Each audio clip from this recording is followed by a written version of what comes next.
The Man with the Twisted Lip. Mr. Isa Whitney was, and had been for many years, an opium addict. He could not get rid of the habit. He had once been a fine man, but now people only pitied this bent, unfortunate person with the yellow, unhealthy face. Opium was both his ruin and his only pleasure. One night in June, when it was almost time to go to bed, I heard the doorbell ring. I sat up in my chair, and Mary, my wife, put her sewing down in annoyance. "A patient," she said. "At this hour?" We heard the servant open the front door and speak to someone. A moment later, the door of our sitting room was thrown open and a lady came in. She wore a black veil over her face. "Please forgive me for calling on you so late," she began. But then she could no longer control her feelings. She ran forward, threw her arms round Mary's neck, and cried bitterly on her shoulder. "Oh, I'm in such trouble," she said. "I need help so much." "Well," said my wife, pulling up the visitor's veil, "it's Kate Whitney. This is a surprise, Kate. I had no idea who you were when you came in. I didn't know what to do, and so I came straight to you." That was how it always happened. People who were in trouble came to my wife, like birds to a lighthouse. "We are very glad to see you," Mary said. "Now, you must have some wine and water, and sit here comfortably and tell us all about it. Or would you like me to send John off to bed?" "Oh, no. I want the doctor's advice and help too." "It's about Isa. He hasn't been home for 2 days. I'm so worried about him." This was not the first time that Mrs. Whitney had spoken to us of her husband's bad ways. She and Mary had been at school together. We did our best to calm her down and comfort her. "Have you any idea where he has gone?" I asked. "Yes," Mrs. Whitney replied. "He's probably at a place called the Bar of Gold in East London, down by the river. It's in Upper Swandam Street. It's a place where opium addicts go. This is the first time that Isa has spent more than a day there." I was Isa Whitney's doctor, and had a certain influence with him. "I will go to this place," I said. "If he is there, I will send him home in a carriage within 2 hours." 5 minutes later, I had left my comfortable chair and sitting room, and was in a fast carriage on my way east. Upper Swandam Street was on the north side of the river, to the east of London Bridge. The Bar of Gold was below the level of the street. Some steep steps led down to the entrance, which was little more than a hole in the wall. There was an oil lamp hanging above the door. I ordered the driver to wait, and went down the steps. Inside, it was difficult to see very much through the thick, brown opium smoke. Wooden beds lined the walls of a long, low room. In the shadows, I could just see bodies lying in strange positions on the beds, and little red circles of light burning in the bowls of metal pipes. Most of the smokers lay silently, but some talked softly to themselves. Near one end of the room was a fireplace, in which a small fire was burning. A tall, thin old man sat there, his elbows on his knees, looking into the fire. A Malayan servant who belonged to the place came up to me with some opium and a pipe. He pointed to an empty bed. "No, thank you," I said. "I haven't come to stay. There is a friend of mine here, Mr. Isa Whitney, and I want to speak to him." A man on one of the beds suddenly sat up, and I recognized Whitney. He was pale, untidy, and wild-looking. "Watson!" he cried. "Tell me, Watson, what time is it?" "Nearly 11 o'clock. "On what day?" "Friday, June the 19th. "Good heavens! I thought it was Wednesday." "No, it's Friday, and your wife has been waiting 2 days for you. You ought to be ashamed of yourself." He began to cry. "I was sure I had been here only a few hours. But I'll go home with you. I don't want to worry Kate.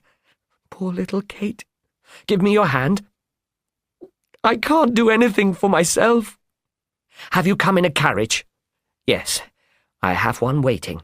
"Good, but I must owe something here. Find out what I owe them, Watson." As I walked along the narrow passage between the beds, looking for the manager, I felt someone touch my arm. It was the tall man by the fire. "Walk past me, and then look back at me," he said. When I looked again, he was still leaning over the fire, a bent, tired old man. Suddenly, he looked up and smiled at me. I recognized Sherlock Holmes. "Holmes," I whispered. "What on earth are you doing in this terrible place?" "Speak more quietly. I have excellent ears. Please get rid of that friend of yours. I want to talk to you." "I have a carriage waiting outside." "Then send him home in it, and I suggest that you give the driver a note for your wife. Tell her you are with me, and wait outside for me. I'll be with you in 5 minutes." In a few minutes, I had written my note, paid Whitney's bill, led him out to the carriage, and said good night to him. Then Holmes came out of the bar of gold, and we walked along together. At first, he walked unsteadily, with a bent back, but after the first few streets he straightened up and laughed loudly. "I suppose you think I have become an opium addict, Watson," he said. "I was certainly surprised to find you in that place," I replied. "And I was surprised to see you there." "I came to find a friend." "And I came to find an enemy." "An enemy?" "Yes, Watson. One of my natural enemies. A criminal. I am working on one of my cases. I fear that Mr. Neville St. Clair entered the Bar of Gold, and that he will never come out of the place alive. There is a door at the back of the building that opens onto the river. I believe that many men have been murdered there, and that their bodies have been thrown out through that door. If I had been recognized, the evil Indian sailor who owns the place would have murdered me too. I have used the Bar of Gold before for my own purposes, and have often found useful clues there in the conversation of the opium addicts. The owner has sworn to have his revenge on me for it." Suddenly, Holmes whistled loudly. "The carriage should be here by now," he said. We heard an answering whistle in the distance. Then we saw the yellow lamps of the carriage as it came near. "Now, Watson, you will come with me, won't you?" said Holmes as he climbed in. "If I can be of any use." "Oh, a friend is always useful. And my room at the St. Clair's has 2 beds. "At the St. Clair's?" "Yes.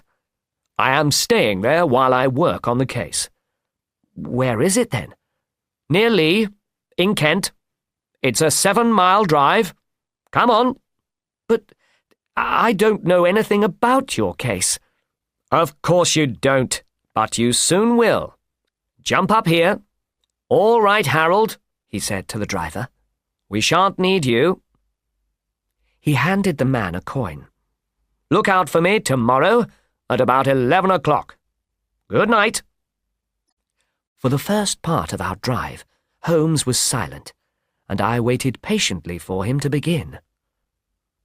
"I have been wondering what I can say to that dear little woman tonight, when she meets me at the door," he said at last. "I am talking about Mrs. St. Clair, of course." Neville St. Clair came to live near Lee 5 years ago. He took a large house and lived like a rich man. He gradually made friends in the neighborhood, and 2 years ago he married the daughter of a local farmer, by whom he now has 2 children. Neville St. Clair was a businessman in London. He used to leave home every morning and then catch the 5:14 train back from Cannon Street Station each evening. If he is still alive, he is now 37 years old. He has no bad habits, he is a good husband and father, and everybody likes him. He has debts of £88 at present, but his bank account contains £220. There is no reason, therefore, to think that he has any money troubles.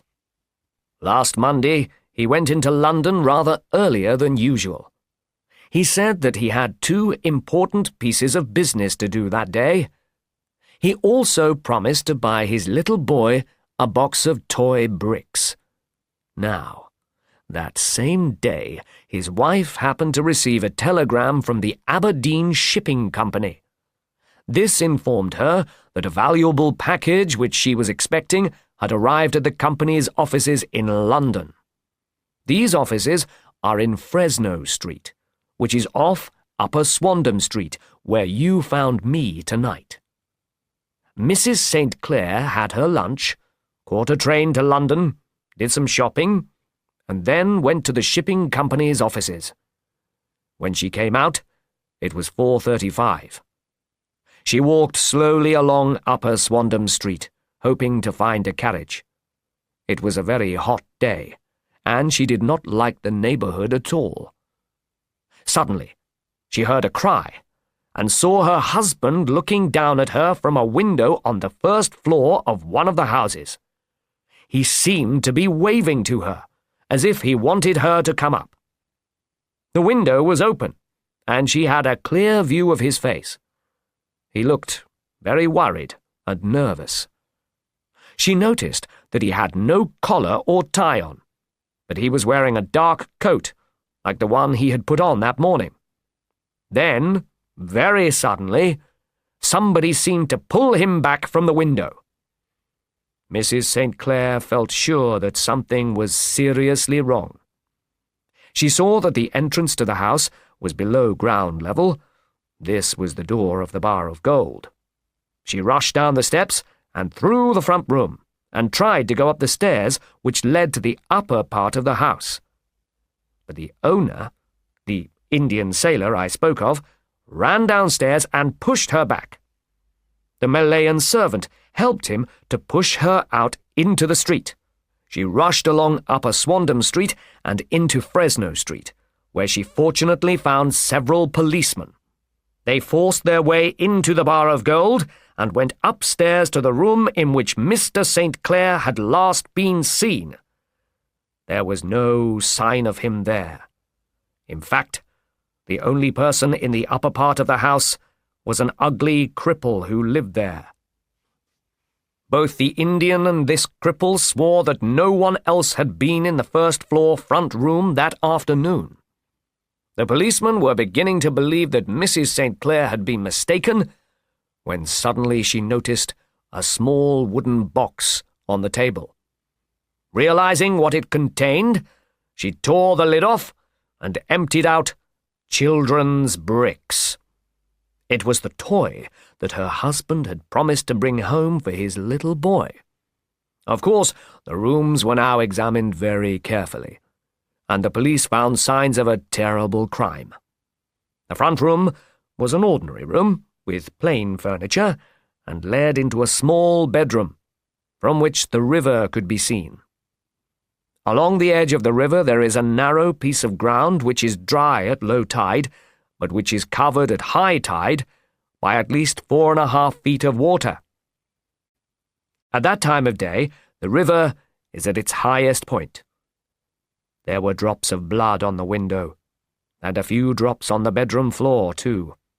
Behind a curtain in the front room, the police found all Neville St. Clair's clothes, except his coat. His shoes, his socks, his hat, and his watch, everything was there. There were no signs of violence on any of the clothes, and Mr. St. Clair, alive or dead, was certainly not there. He seemed to have gone out of the window. There was no other possibility. The Indian had often been in trouble with the police before, but as Mrs. St. Clair had seen him at the foot of the stairs only a few seconds after her husband's appearance at the window, he could not have been responsible for the murder. He said that he knew nothing about the clothes which had been found in the cripple's rooms. The cripple himself, whose name is Hugh Boone, must have been the last person to see Neville St. Clair. Boone is a well-known London beggar who always sits in Threadneedle Street, near the Bank of England. He pretends to be a match-seller, but there is always a dirty leather cap by his side, into which people throw coins. I have watched him more than once, and I have been surprised at the very large amount of money that he receives in this way. His appearance, you see, is so unusual that no one can go past without noticing him. He has a pale face and long red hair, and bright brown eyes. His upper lip is twisted as the result of an old accident, and he is famous for his clever answers to the jokes of all the businessmen who go past. Is it possible that a cripple could have murdered a healthy young man like Neville St. Clair? I asked. Hugh Boone's body is bent, and his face is ugly, Holmes replied. But there is great strength in him. Cripples are often very strong, you know. When the police were searching him, they noticed some spots of blood on one of the arms of his shirt. But he showed them a cut on his finger and explained that the blood had come from there. He also said that he had been at the window not long before, and that the blood on the floor and window probably came from his finger too. He refused to admit that he had ever seen Mr. St. Clair, and swore that the presence of the clothes in the room was as much a mystery to him as it was to the police. If Mrs. St. Clair said she had seen her husband at the window, she must have been dreaming. Or else she was crazy. Boone was taken to the police station, still complaining loudly. When the water level in the river had gone down, the police looked for the body of Mr. St. Clair in the mud. But they only found his coat, and every pocket was full of pennies and halfpennies. 420 pennies and 270 halfpennies.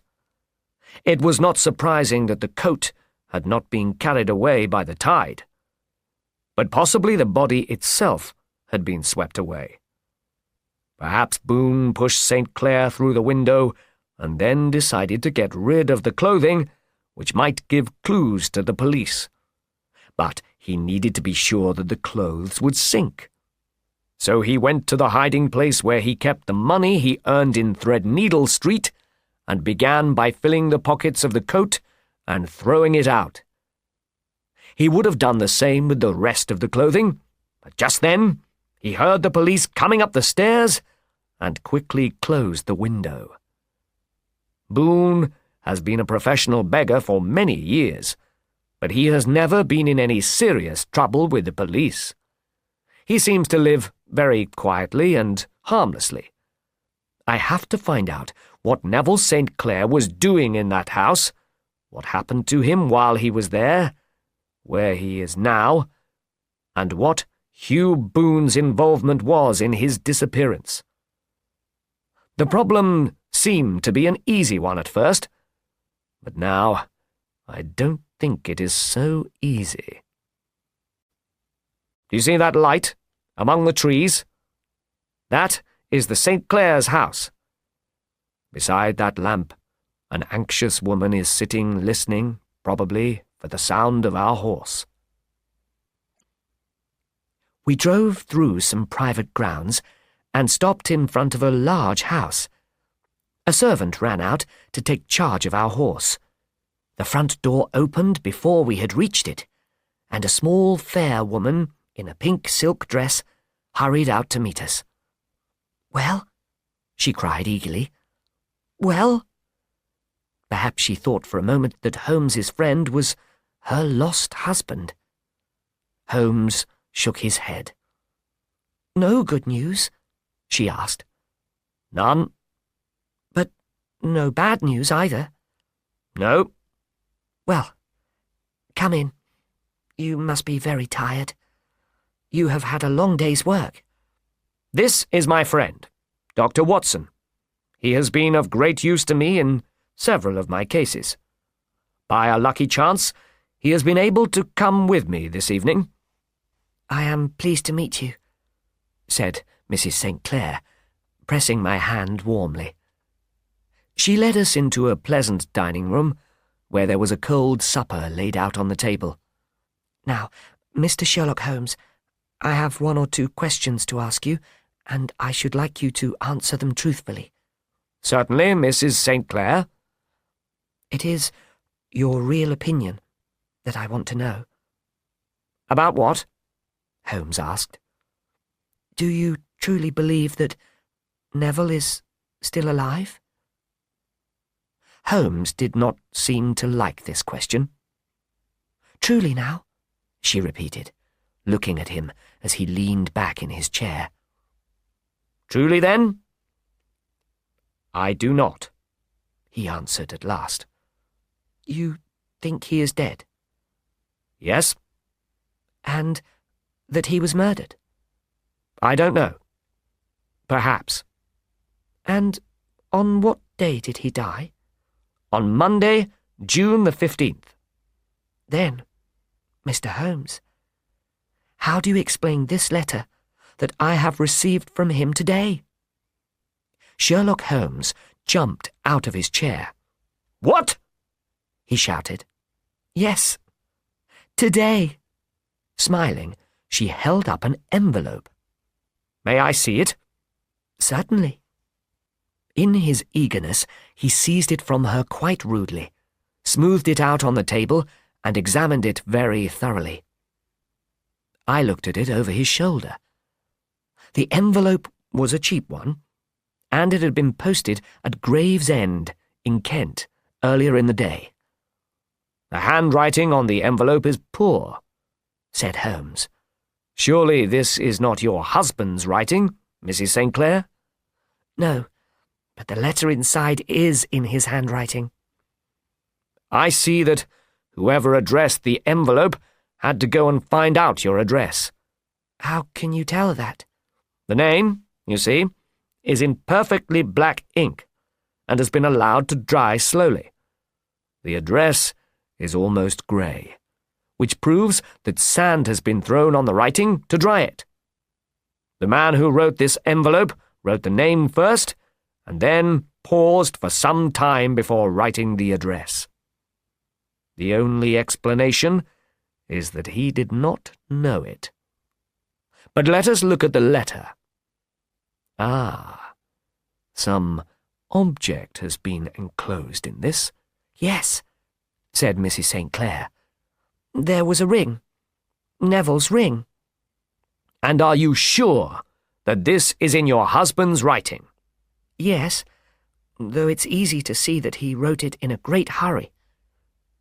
This is what the letter said. "Dearest Olivia, do not be frightened. Everything will be all right. There is a mistake that it will take some time to put right. Wait patiently. Neville." "This," said Holmes, "is written in pencil on a page torn from some book. It was posted by a man with a dirty thumb, and whoever closed the envelope had a lump of tobacco in his mouth. Well, Mrs. St. Clair, things are beginning to seem a little more hopeful, but I do not think the danger is over yet. But Neville must be alive, Mr. Holmes.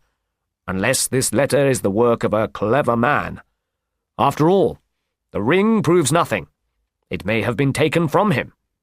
No, that's certainly his own handwriting.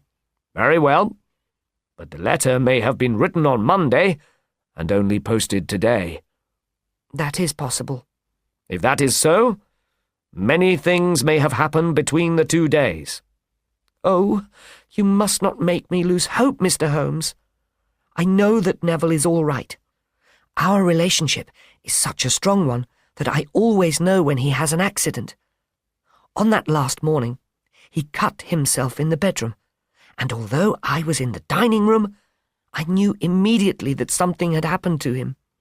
I rushed upstairs and found that I was right. Do you think I could possibly not know about it if he had been murdered? But if your husband is alive and able to write letters, why should he remain away from you? I can't imagine. And on Monday, he said nothing unusual before leaving home. Nothing. And you were surprised to see him at that window in Upper Swandam Street? Yes, extremely surprised. Was the window open? Yes. Then he could have spoken to you. He could, but he only cried out, as if he were calling for help, and he waved his hands. But it might have been a cry of surprise. Shock at the sight of you might have caused him to throw up his hands. It is possible, but I thought he was pulled back from the window. He might have jumped back. You did not see anyone else in the room, did you? No, but that ugly cripple admitted that he was there, and the owner of the place was at the foot of the stairs. Did your husband seem to be wearing his ordinary clothes? Yes, but he had no collar or tie on. I saw the skin of his throat quite clearly. Had he ever mentioned Upper Swandam Street to you?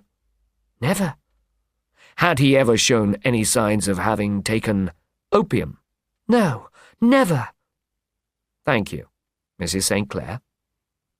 We will now have a little supper and then go to bed. We may have a very busy day tomorrow. But Holmes did not go to bed that night. He was a man who sometimes stayed awake for a whole week when he was working on one of his cases. He filled his pipe. Then he sat down, crossed his legs, and looked with fixed eyes at the ceiling. I was already in bed, and soon went to sleep. Holmes was still smoking when I woke up next morning. It was a bright, sunny day, but the room was full of tobacco smoke. Are you awake, Watson? Yes. Would you like to come for an early morning drive? All right. Then get dressed. Nobody is up yet, but I know where the servant who looks after the horses sleeps. We shall soon have the carriage on the road. Holmes laughed to himself as he spoke. He seemed to be a different man from the Holmes of the night before. As I dressed, I looked at my watch. It was not surprising that nobody in the house was up. It was only 4:25. Soon Holmes came back and told me that the carriage was ready. I want to test a little idea of mine, he said as he put his shoes on. I think, Watson, that I am the most stupid man in Europe. I deserve to be kicked from here to London. But I think I have found the explanation of Neville St. Clair's disappearance now. Yes, Watson, I think I have the key to the mystery. And, where is it? I asked, smiling. In the bathroom, he answered. Oh, yes, I am not joking, he went on, seeing the surprise on my face. I have been there, and I have taken it out. and I have it in this bag. Come on, Watson, and let's see whether this key is the right one." The carriage was waiting for us in the bright morning sunshine. We both jumped in, and the horse rushed off along the London road. A few country vehicles were about, taking fruit to the London markets, but the houses on either side of the road were as silent and lifeless as in a dream. "Oh, I have been blind, Watson," said Holmes. "But it is better to learn wisdom late than never to learn it at all." In London, a few people were beginning to look out sleepily from their windows as we drove through the streets on the south side of the city. We went down Waterloo Bridge Road and across the river, then along Wellington Street. We stopped at Bow Street Police Station. The two policemen at the door touched their hats to Holmes, who was well known there. One of them looked after the horse, while the other led us in. "Who is the officer on duty this morning?" asked Holmes. "Mr. Bradstreet, sir," answered the man.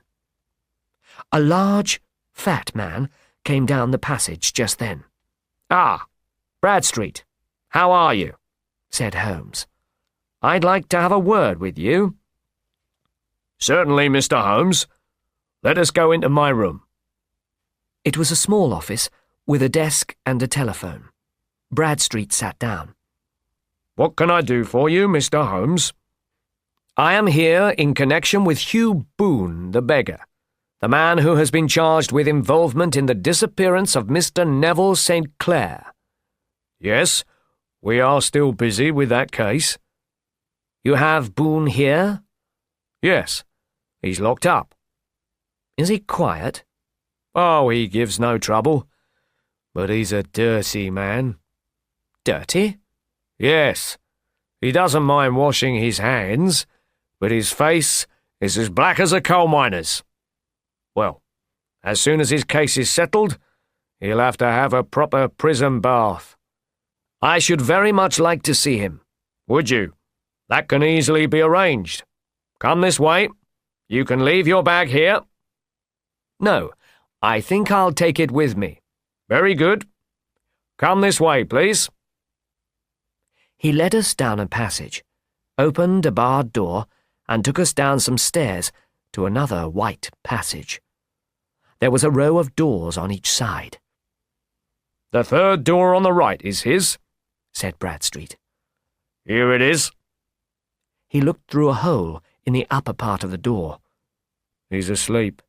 You can see him very well." Holmes and I both looked through the hole. The prisoner lay with his face towards us, in a very deep sleep, breathing slowly and heavily. He was a man of medium height, dressed in a torn coat and a coloured shirt. As Bradstreet had said, he was extremely dirty. One side of his top lip was turned up, so that 3 teeth were showing. He looked like an angry dog. His head was covered almost down to the eyes with very bright red hair. "He's a beauty, isn't he?" said Bradstreet. "He certainly needs a wash," Holmes replied. "I had an idea that he might be dirty, and so I brought this with me." He took a wet cloth out of his bag. "What a funny man you are, Mr. Holmes," laughed Bradstreet. "Now, Bradstreet, open that door as quietly as possible, please." "All right." And Bradstreet slipped his big key into the lock, and we all went in very quietly. The sleeping man half turned, and then settled down once more. Holmes stepped quickly over to him and rubbed the cloth firmly across and down his face. "Let me introduce you," he shouted, "to Mr. Neville St. Clair of Lee in Kent." The effect of Holmes's cloth was unbelievable. The skin of the man's face seemed to come off like paper, taking the twisted lip with it. Holmes took hold of the untidy red hair and pulled it off too. The ugly beggar had changed into a pale, sad-faced young gentleman with black hair and a smooth skin. He sat up in his bed and rubbed his eyes, looking round sleepily. Then he realized what had just happened, gave a terrible cry, and hid his face. "Good heavens!" cried Bradstreet. "It certainly is the missing man. I recognize him from the photograph." By now, the prisoner had managed to control himself. "And what," he asked, "am I charged with?" "With being concerned in the disappearance of Mr. Neville Saint," Bradstreet began. "But of course, you can't be charged with that." "Well, I have been a member of the police force for 27 years, and I have never seen anything like this." "If I am Neville St. Clair, no crime has been done. It is clear that you are breaking the law by keeping me here." "No crime has been done," said Holmes, "but you ought to have trusted your wife." "It was not my wife that I was worried about. It was the children. I didn't want them to be ashamed of their father. And what can I do now?" Sherlock Holmes sat down beside him on the bed and touched his shoulder kindly. "I advise you to tell everything to Mr. Bradstreet," he said. "It may not be necessary for the case to come into court. Your story will probably never be mentioned in the newspapers. Your children need never find out about it." St. Clair gave him a grateful look. "I will tell you the whole story. My father was a schoolmaster in Derbyshire, where I received an excellent education. I travelled a great deal after I left school. I was an actor for a time, and then became a reporter for an evening paper in London. One day, I was asked to write a series of pieces about begging in London. It was then that all my adventures started. I decided that the best way of collecting facts would be to become a beggar myself, just for one day. When I was an actor, I had, of course, learned all the skills of makeup, and I now made good use of them. I painted my face and gave my upper lip an ugly twist so that people would pity me. Red hair and old clothes were the only other things necessary. I then placed myself in one of the busiest streets in London. I pretended to be a match seller, but I was really a beggar. I stayed there for 7 hours. At home that evening, I was surprised to find that I had received more than £1. I wrote my pieces and thought no more of the matter for some time. Then I signed my name on a paper for a friend who wanted to borrow some money. He was unable to pay his debt, and so I found that I owed £25. I did not know what to do. Suddenly, I had an idea. I asked for 2 weeks' holiday and spent the time begging in Threadneedle Street. In 10 days, I had the money and had paid the debt. Well, you can imagine how difficult it was to settle down to hard work on the newspaper at £2 a week, when I knew that I could earn as much as that in a single day. I only had to paint my face, put my cap on the ground, and sit still. Of course, it hurt my pride to do it, but in the end I gave up my post and sat day after day in the corner I had first chosen. My ugly face made everybody pity me, and my pockets quickly filled with money. Only one man knew my secret. This was the owner of the Bar of Gold in Upper Swandam Street, an Indian sailor. It was there that I changed myself into an ugly beggar each morning, and there that I became a well-dressed businessman again in the evenings.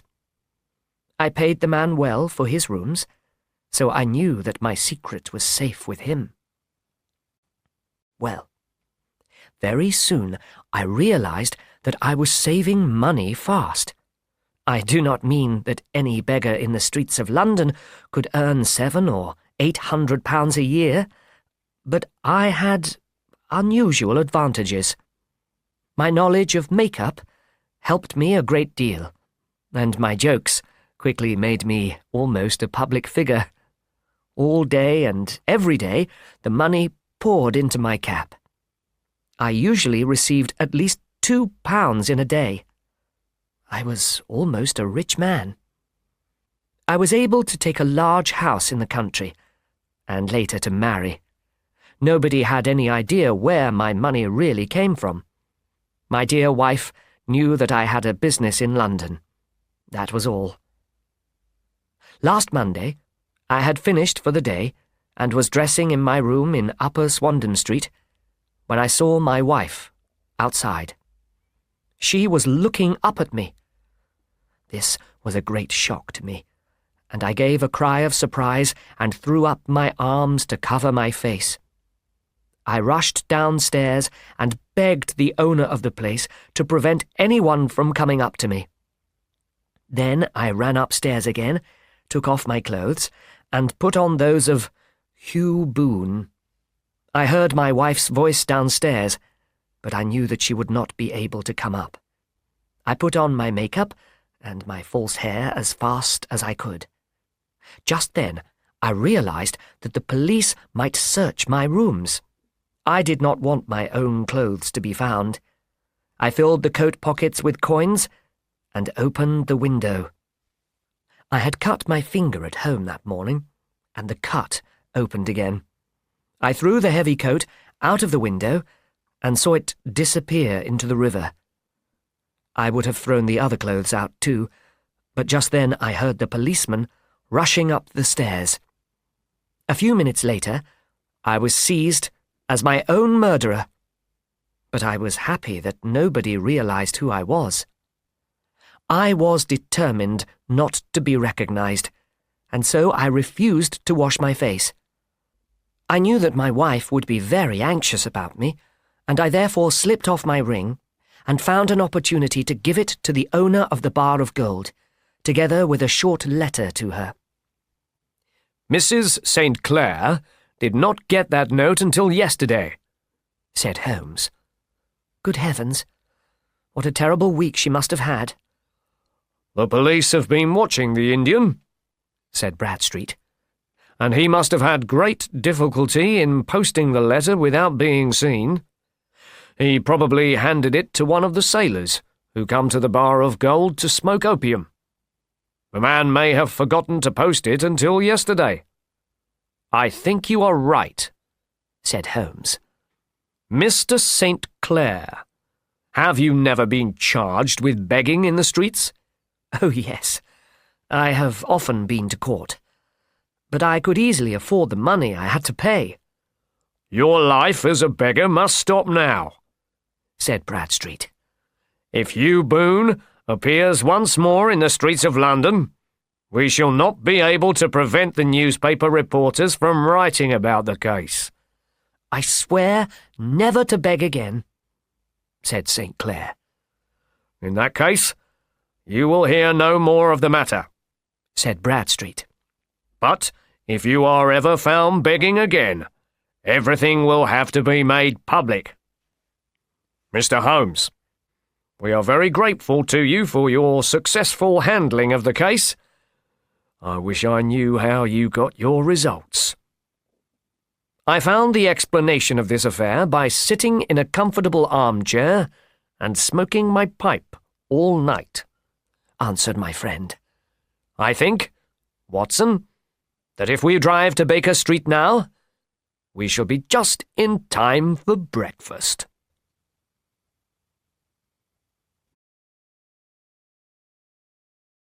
The Engineer's Thumb. The exciting affair of Mr. Hatherley's thumb happened in the summer of 1889, not long after my marriage. I was in practice as a doctor, but I often visited my friend, Sherlock Holmes, at his Baker Street rooms, and I sometimes even managed to persuade him to come and visit my wife and me. My practice had steadily become more successful, and as I happened to live near Paddington Station, I got a few patients from among the railway workers there. One of these, a guard whom I had cured of a painful disease, was always praising my skill and trying to persuade new patients to come to me. One morning, a little before 7 o'clock, I was woken by our servant knocking at the bedroom door. She said that 2 men had come from Paddington Station and were waiting in my office. I dressed quickly and hurried downstairs. I knew from experience that railway cases were usually serious. Before I had reached the office, my old friend the guard came out and closed the door tightly behind him. "I've got him here," he whispered, pointing over his shoulder with his thumb, as if he had caught some strange wild animal for me. "It's a new patient. I thought I'd bring him here myself, so that he couldn't run away. I must go now, Doctor. I have my duties, just as you have." And he was out of the house before I could thank him. I entered my office and found a gentleman seated by the table. He was dressed in a country suit with a soft cloth cap, which he had put down on top of my books. There was a bloody cloth wrapped round one of his hands. He was young, not more than 25, I thought. He had a strong face, but he was extremely pale, and seemed to be in a state of almost uncontrollable anxiety. "I'm sorry to get you out of bed so early, Doctor," he began, "but I had a very serious accident during the night. I came back to London by train this morning, and at Paddington I asked the railway people where I could find a doctor. One good man very kindly brought me here. I gave your servant a card, but I see that she has left it over there, on the side table." I picked it up and looked at it. "Mr. Victor Hatherley," I read. "Engineer, 3rd floor, 16A, Victoria Street." "I am sorry you have had to wait so long," I said, sitting down. "Your night journey must have been dull, too." "Oh, my experiences during the night could not be called dull," he said, and laughed. In fact, he shook with such unnatural laughter that he sounded a little crazy. "Stop it!" I cried. "Control yourself!" I poured out a glass of water for him. But it was useless. He went on laughing for some time. When at last he stopped, he was very tired and ashamed of himself. "It was stupid of me to laugh like that," he said in a weak voice. "Not at all." I poured some brandy into the water. "Drink this." Soon the colour began to return to his pale face. "That's better," he said. "And now, Doctor, would you mind looking at my thumb? Or rather, at the place where my thumb used to be?" He took off the cloth and held out his hand. It was a terrible sight, and although I had been an army doctor, I could hardly bear to look at it. Instead of a thumb, there was only an uneven, swollen red surface. The thumb had been completely cut, or torn off. "Good heavens!" I cried. "This is a terrible wound. It must have bled a great deal." "Yes, it did. I fainted when it happened, and I think I must have been unconscious for a long time. When I returned to consciousness, I found that it was still bleeding. So I tied one end of this cloth very tightly round my wrist and used a small piece of wood to make it even tighter. Excellent. You should have been a doctor. I'm an engineer, you see. The force of liquids is my subject. This has been done, I said, examining the wound, by a very sharp, heavy instrument. An axe, he said. It was an accident, I suppose? No. Was somebody trying to murder you then? Yes. How terrible. I cleaned the wound and bandaged it. He did not cry out as I worked on his hand, though he bit his lip from time to time. How are you feeling now? I asked when I had finished. I feel fine. Your brandy and your bandage have made me feel like a new man. I was very weak, but I have had some terrible experiences. Perhaps you had better not speak of the matter. It upsets you too much. Oh, no. Not now. I shall have to tell everything to the police. But really, if I did not have this wound, the police might not believe my statement. It is a very strange story, and I have not much proof of it. And I doubt whether justice will ever be done, because I can give the detectives so few clues. In that case, I said, I strongly advise you to see my friend, Sherlock Holmes, before you go to the police. Oh, I have heard of Mr. Holmes, said my visitor, and I should be very glad if he would look into the matter, though, of course, I must inform the police as well. Would you write me a letter of introduction to him? I'll do better than that. I'll take you round to him myself.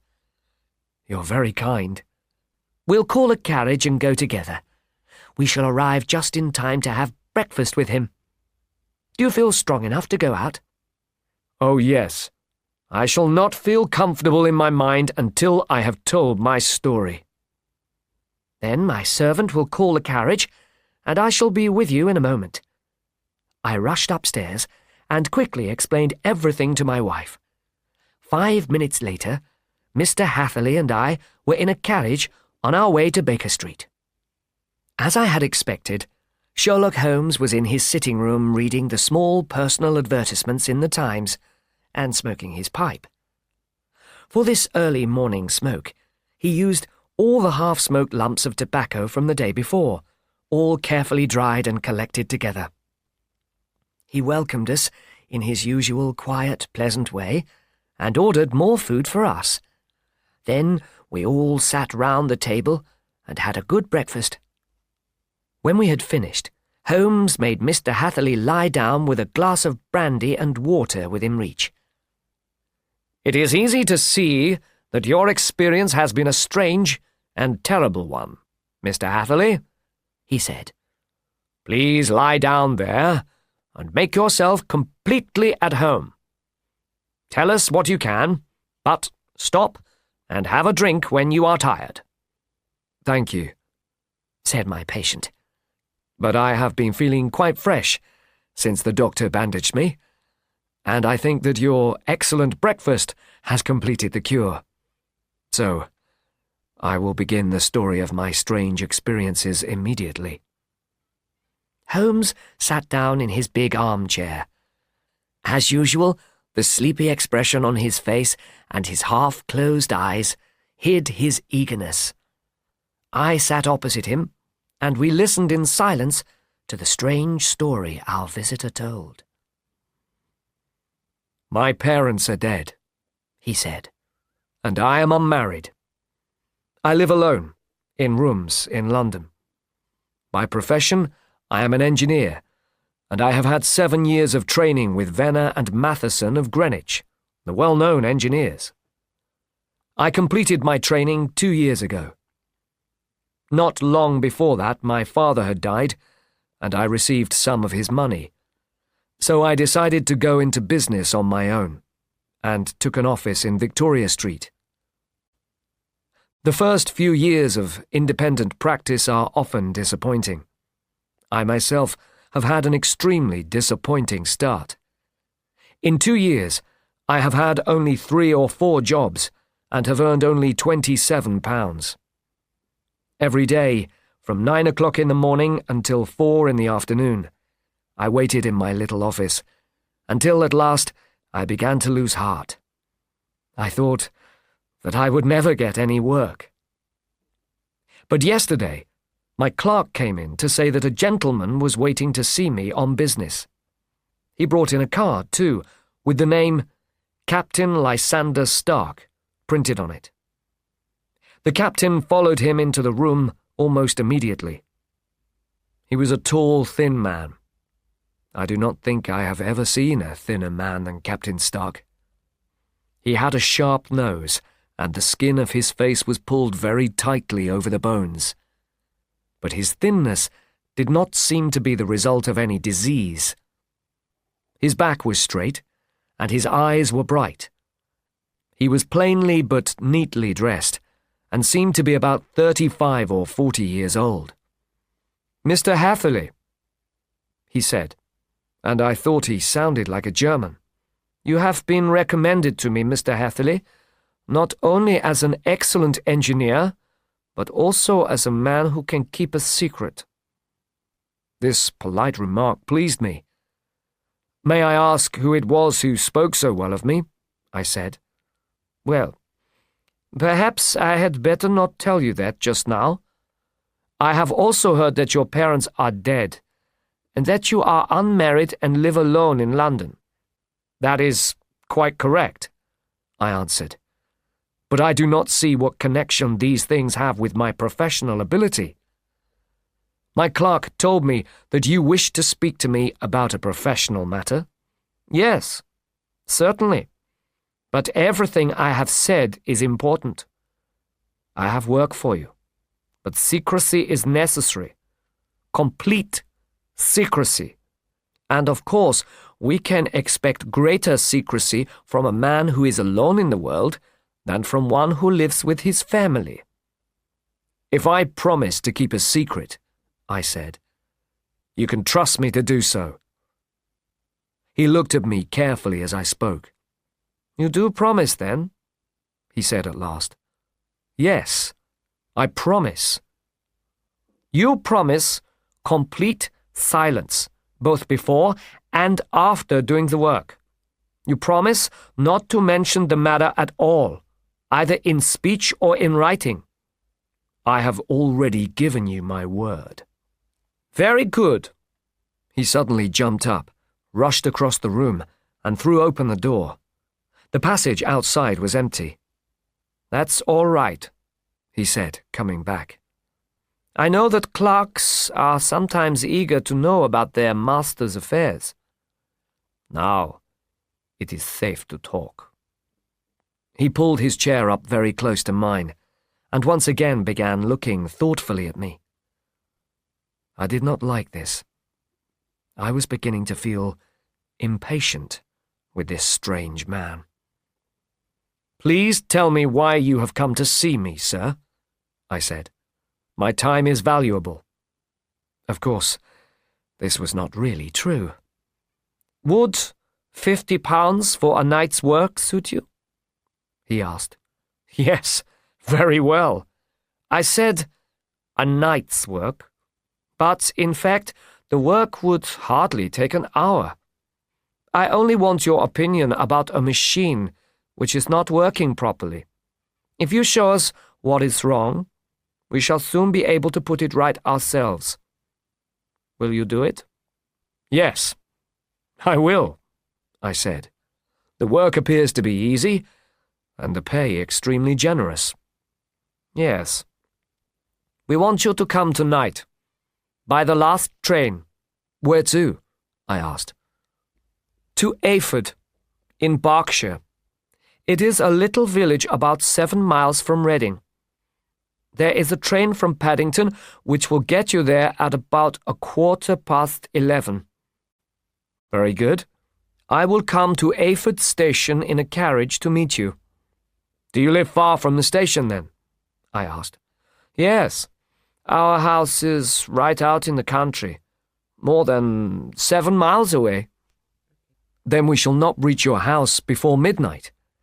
I suppose there are no trains back from Ayford to London in the middle of the night. I should have to sleep at your house.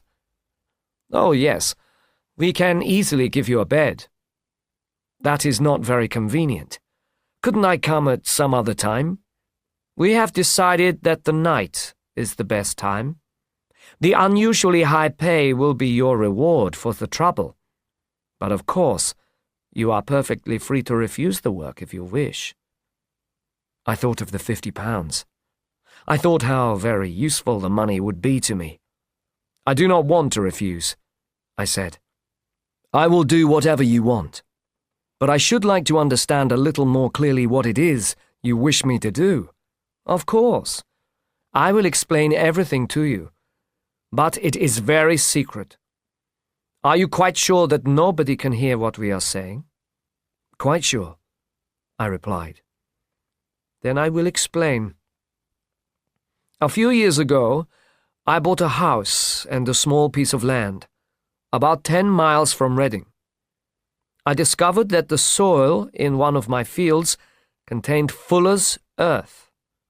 Fuller's earth, as you probably know, is a valuable substance, and is only found in 1 or 2 places in England. Unfortunately, the amount of fuller's earth in my field was rather small, but to the right and left of it, in fields belonging to my neighbours, there were much larger quantities of the substance. My neighbours had no idea that their land was as valuable as a gold mine. Naturally, it was in my interest to buy their land before they discovered its true value. But, unfortunately, I had no capital with which to do this. So, I told the secret to a few of my friends, and they suggested that we should quietly and secretly dig out our own small quantity of fuller's earth, and that in this way we would earn enough money to buy the neighboring fields. We have been working secretly like this for some time. One of the machines we use is a press. This press, as I have already explained, is not working properly, and we want your advice on the subject. We guard our secret very carefully, and if our neighbors found out that an engineer had visited our little house, our discovery about the fuller's earth would not be a secret any longer, and we would have no chance at all of buying those fields and carrying out our plans. That is why I have made you promise me that you will not tell a single human being that you are going to Ayford tonight. Do you understand? Yes, I answered. But one point that I do not quite understand is this. How can a press be of any use to you in digging fuller's earth out of the ground? Ah, he said carelessly. We have our own special way. We use the press to turn the fuller's earth into bricks, so that we can remove the substance without letting the neighbors know what it is. But that is just a detail. I have taken you into my confidence now, Mr. Hatherley, and have shown you that I trust you. He rose as he spoke. I shall expect you then at Ayford at 11:15. I will certainly be there. And do not say a word about it to anybody. He gave me a last, long, questioning look, and then, pressing my hand in his, he hurried from the room. Well, gentlemen, when I was alone again, I thought a lot about this visitor and his unusual request. Of course, I was glad, in a way, because the money he had offered was, at least, 10 times as much as the ordinary pay for such a piece of work. And it was possible that this opportunity would lead to others. But the face and manner of this man had given me a strange feeling, and I did not believe that the story of the fuller's earth really explained the necessity for a midnight visit, or the conditions of extreme secrecy that were connected with it. But I put my fears to one side, ate a large supper, drove to Paddington, and started off for Ayford. I had obeyed Captain Stark's instructions and had spoken to nobody. At Reading, I had to change stations, and I caught the last train to Ayford. I reached the dark little station after 11 o'clock. I was the only passenger who got out there, and the only person at the station was a single sleepy railwayman, holding an oil lamp. As I passed through the gate from the station, I found Captain Stark waiting in the shadows on the other side of the road. Without speaking, he seized me by the arm and hurried me into a carriage. He pulled up the windows on both sides, knocked on the woodwork as a signal to the driver, and we set off as fast as the horse could go. "One horse?" Holmes interrupted. "Yes, only one." "Did you notice what colour it was?" "Yes. I saw by the light of the carriage lamps as I was stepping in. It was light brown." "Was it tired-looking or fresh?" "Oh, its coat looked quite fresh." "Thank you. I am sorry to have interrupted you." "Please, continue your very interesting story." We drove for at least an hour. Captain Stark had said that it was only about 7 miles, but the time the journey took and the speed at which we travelled made me think it was really 10 or 12. He sat at my side in silence, watching me carefully all the time. The country roads must have been rather bad, as the carriage shook and moved violently up and down as we went along. I tried to look out of the windows to see where we were, but they were made of coloured glass, and I could see nothing except occasional faint lights. Now and then I spoke to the captain, but he answered only yes or no, and the conversation went no further. At last, the shaking of the carriage stopped, and we drove over a smooth private road. Our journey was over. Captain Stark jumped out, and, as I followed, pulled me quickly through the open front door of the house. We stepped right out of the carriage into the hall, so that I was quite unable to get any idea of what the outside of the house looked like. As soon as I was inside the house, the door was shut violently behind us, and I heard the faint sound of wheels as the carriage drove away. It was completely dark inside the house, and the captain began looking for matches, talking to himself as he did so. Suddenly, a door opened at the other end of the passage, and a golden beam of light appeared. It grew wider, and I saw a woman with a lamp, which she held above her head, pushing her face forward to look at us. I could see that she was pretty and expensively dressed. She said a few words in a foreign language, and when my companion answered with a single cold word, his reply gave her such a shock that she nearly dropped the lamp. Captain Stark went up to her, whispered something in her ear, and pushed her back into the room she had come out of. Then he walked back towards me with the lamp in his hand and opened the door of another room. "Please be kind enough to wait in this room for a few minutes," he said. It was a small plain room, with a round table in the centre. There were several German books scattered on this table. The captain put the lamp down on a smaller table by the door. "I will not keep you waiting long," he said, and disappeared into the darkness. I looked at the books on the table, and although I do not understand German, I could see that 2 of them were on scientific subjects. The others were books of poetry. Then I walked across to the window, hoping to see a little of the surroundings of the house. But strong, heavy boards were nailed across the window on the outside. It was an unusually silent house. The only sound came from an old clock somewhere in the passage. I felt myself becoming more and more anxious. Who were these German people? And what were they doing, living in this strange, out-of-the-way place? And where was the place? I only knew that it was 10 or 12 miles from Ayford, but I had no idea whether it was north, south, east, or west.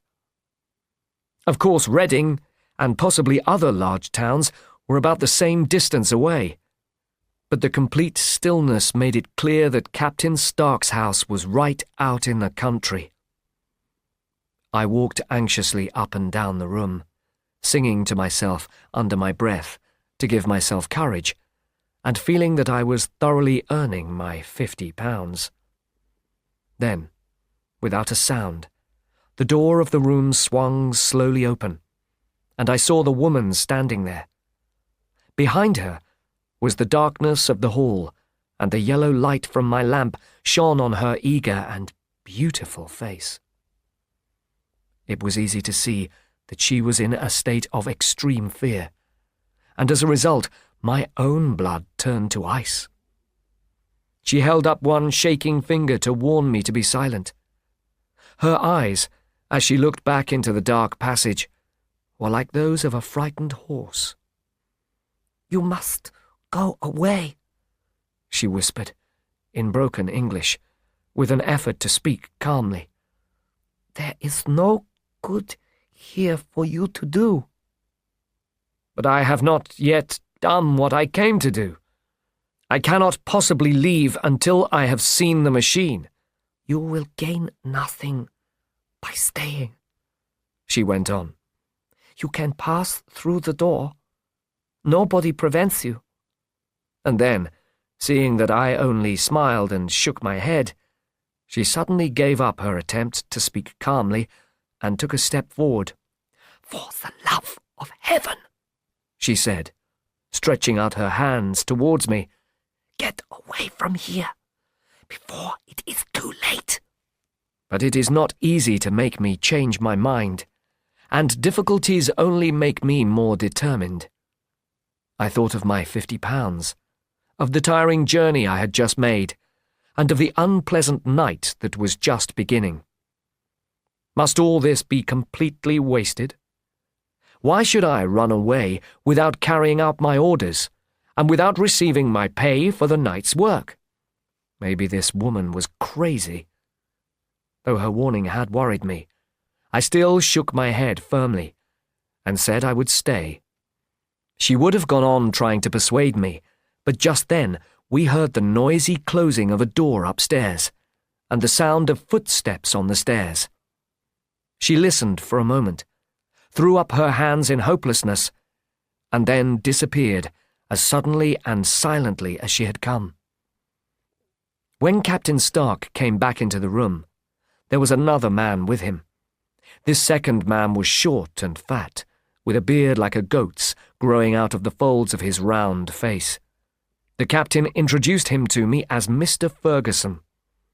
"Mr. Ferguson is my secretary and manager," said the captain. Then he gave me a strange look and said, "Mr. Hatherley, I had the idea that I left this door shut just now." "Yes," I replied, "but the room seemed a little airless, and so I opened the door to let some air in. Well, perhaps we had better begin our business now. Mr. Ferguson and I will take you up to see the machine." "I had better put my hat on, I suppose," I said. "Oh, no. It is in the house." "What? Do you dig fuller's earth in the house?" "No, no. This is only where we press it into bricks. But never mind that. All we wish you to do is to examine the machine and to let us know what is wrong with it."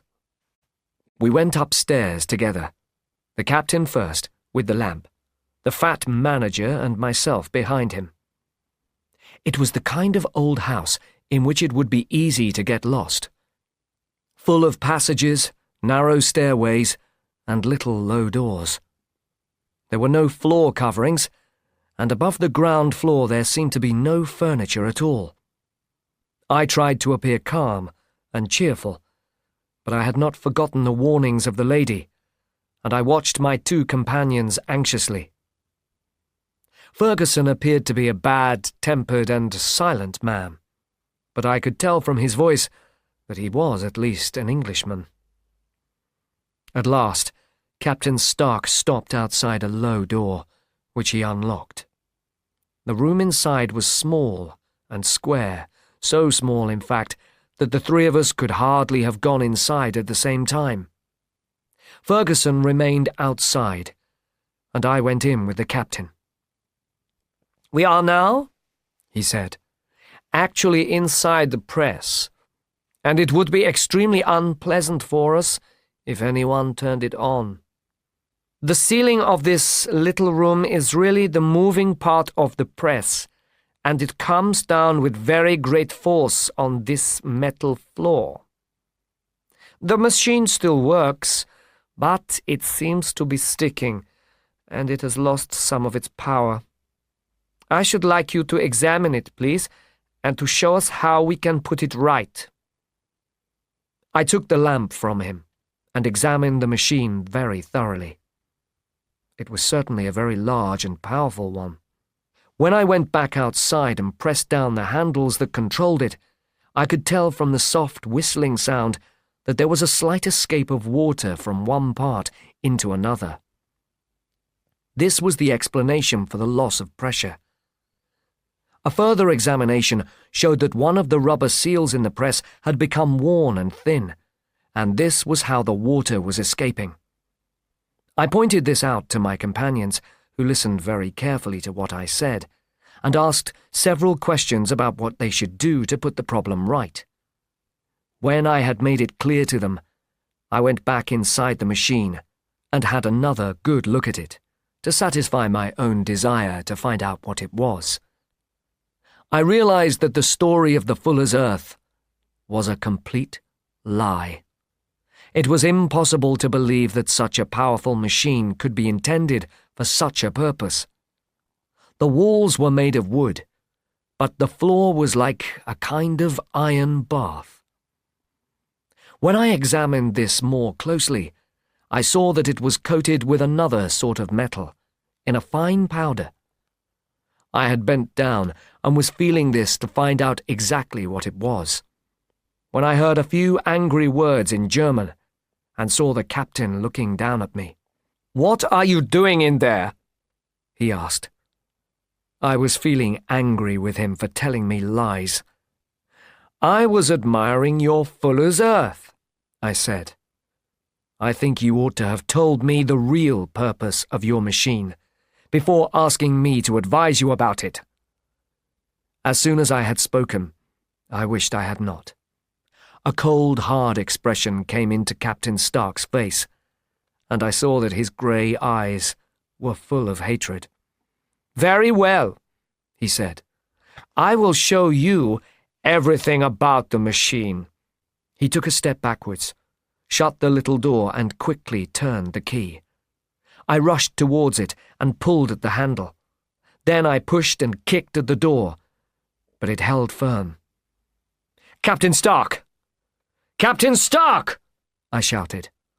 "Let me out!" And then, suddenly, in the silence, I heard a sound that sent my heart to my mouth with fear. It was the controlling handles being pressed down, and the slight whistling noise of the water. Captain Stark had turned on the machine. The lamp was still on the iron floor of the press, and by its light I saw that the black ceiling was coming down on me, slowly and unsteadily, but with enough power to crush me into the floor. With a terrible cry, I threw myself against the door and tore with my nails at the lock. I begged the captain to let me out, but the sounds of the machinery drowned my cries. The ceiling was now only a foot or two above my head, and by raising my arm I could feel its hard, rough surface. Then the thought struck me that the pain of my death would depend very much on the position of my body at the last moment. If I lay on my face, the weight would come on my backbone, and I trembled to think of the terrible sound of my own back breaking. Perhaps it would be easier the other way. But had I enough courage to lie and look up at that fearful black shadow as it came nearer and nearer? Already I was unable to stand up when I noticed something that brought hope back to my heart. I have said that though the floor and the ceiling were made of iron, the walls of the press were wooden. As I gave a last, hopeless look around, I saw a thin line of yellow light between two of the boards, and this line became wider and wider as a small door was pushed backwards. For a moment I could hardly believe that here was a door that led away from death. The next moment I threw myself through and lay half fainting on the other side. The door had closed again behind me, but the crash of the lamp as the ceiling struck it, and a few moments afterwards the sound of the top and bottom of the press meeting, made me realize what a narrow escape I had had.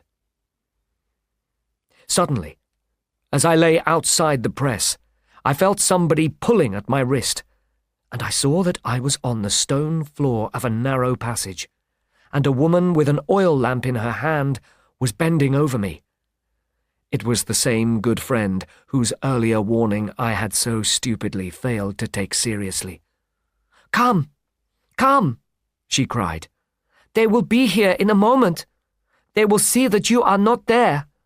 Oh, do not waste valuable time, but come with me." This time, at least, I took her advice. Unsteadily, I stood up and ran with her along the passage and down a narrow staircase which led to another broad passage. Just as we reached this second passage, we heard the sound of running feet and the shouting of two voices, one answering the other, from the floor where we were and from the one below. My guide stopped and looked around her, as if she did not know what to do. Then she threw open a door which led into a bedroom, through the window of which the moon was shining brightly. "It is your only chance," she said.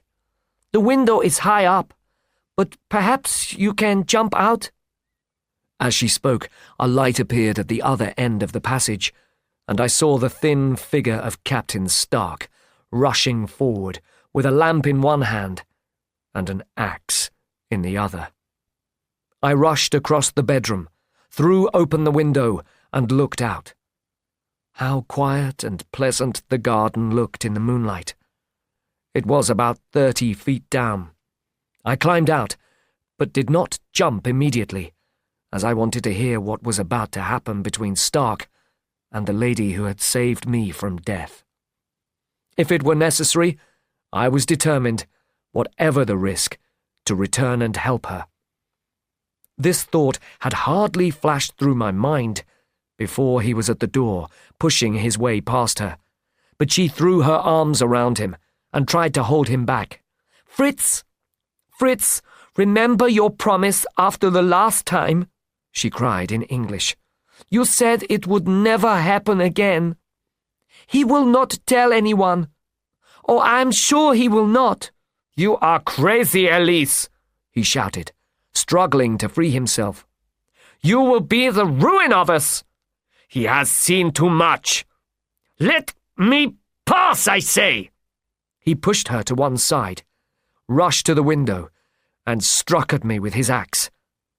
At that moment, I was hanging by my hands to the bottom of the window. I was conscious of a dull pain, and I fell into the garden below. I was not hurt too much by the fall, so I got to my feet and rushed off among the bushes as fast as I could run. I knew that I was not out of danger yet. Suddenly, as I ran, I began to feel sick and faint. I looked down at my hand, which by now was really painful, and saw for the first time that my thumb had been cut off, and that blood was pouring from the wound. I attempted to tie a piece of cloth round it, but suddenly I seemed to hear a strange singing noise in my ears, and the next moment I fainted and fell. I do not know how long I remained unconscious. It must have been a very long time, as it was daybreak when I woke up. My clothes were wet through, and my coat was covered in blood from my wounded hand. The pain reminded me of all the details of my midnight adventure, and I jumped to my feet with the feeling that even now I might not be safe from my enemies. But to my surprise, when I looked about me, I could see neither the house nor the garden. I had been lying near the side of a country road, and not far off I saw a long, low building. I walked along towards this and found that it was the railway station where I had arrived the night before. Except for the wound on my hand, everything that had happened during those terrible hours might have been a dream. Still only half conscious, I went into the station and asked about the morning train. There would be one to Reading in less than an hour. The same railwayman was on duty as at the time of my arrival. I asked him whether he had ever heard of Captain Lysander Stark. The name was not familiar to him. Had he noticed a carriage waiting for me the night before? No, he had not. Was there a police station anywhere near? There was one 2 or 3 miles away. It was too far for me to go in my weak state. I decided to wait until I got back to London before telling my story to the police. It was about 6:30 when I arrived, and I went first to have my wound bandaged. After that, the doctor very kindly brought me along here. I should like to put the case into your hands, and will do exactly what you advise." Sherlock Holmes and I sat in silence for some moments after listening to this strange account. Then Holmes pulled down from a shelf one of the thick, heavy books in which it was his habit to stick pieces from the newspapers. "Here is an advertisement that will interest you," he said. "It appeared in all the papers about a year ago. Listen to this. Lost, on the 9th of this month, Mr. Jeremiah Hayling, 26 years old, an engineer. He left his rooms at 10 o'clock at night and has not been heard of since. He was dressed in and so on. Yes, that must have been the last time the captain needed to have his press repaired, I think." "Good heavens!" cried my patient. "Then that explains what the woman said." "I have no doubt of it," said Holmes. "It is quite clear that the captain is a determined man who would not allow anything or anybody to stand in his way.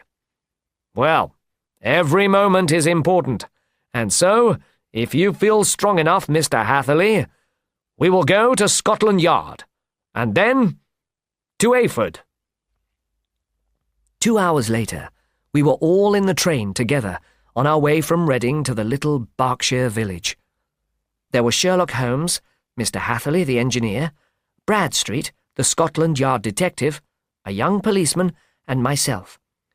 Bradstreet had spread a large-scale map of the Ayford area out on the seat, and was drawing a circle with Ayford at its centre. "There," he said. "That circle is 20 miles across, 10 miles from Ayford in every direction. The place we want must be somewhere near that line. You said 10 miles, I think, sir?" "The drive took more than an hour," said Mr. Hatherley. "And you think they brought you back all that way while you were unconscious?" "They must have done so. I have a confused memory, too, of having been lifted and carried somewhere. I can't understand why they didn't kill you when they found you in the garden," I said. "Perhaps the woman begged Stark to let you go, and succeeded in softening him." "I don't think that very likely," Hatherley answered. "I never saw a more cruel face than his in my life." "Oh, we shall soon find an explanation for all that," said Bradstreet. "Well, I have drawn my circle, but I wish I knew at which point on it the wanted men are to be found." "I think I could put my finger on the right point," said Holmes quietly. "Really?" cried Bradstreet. "So you have formed your opinion? Well then, We shall see who agrees with you. I say it is to the south, as there are very few houses in that direction.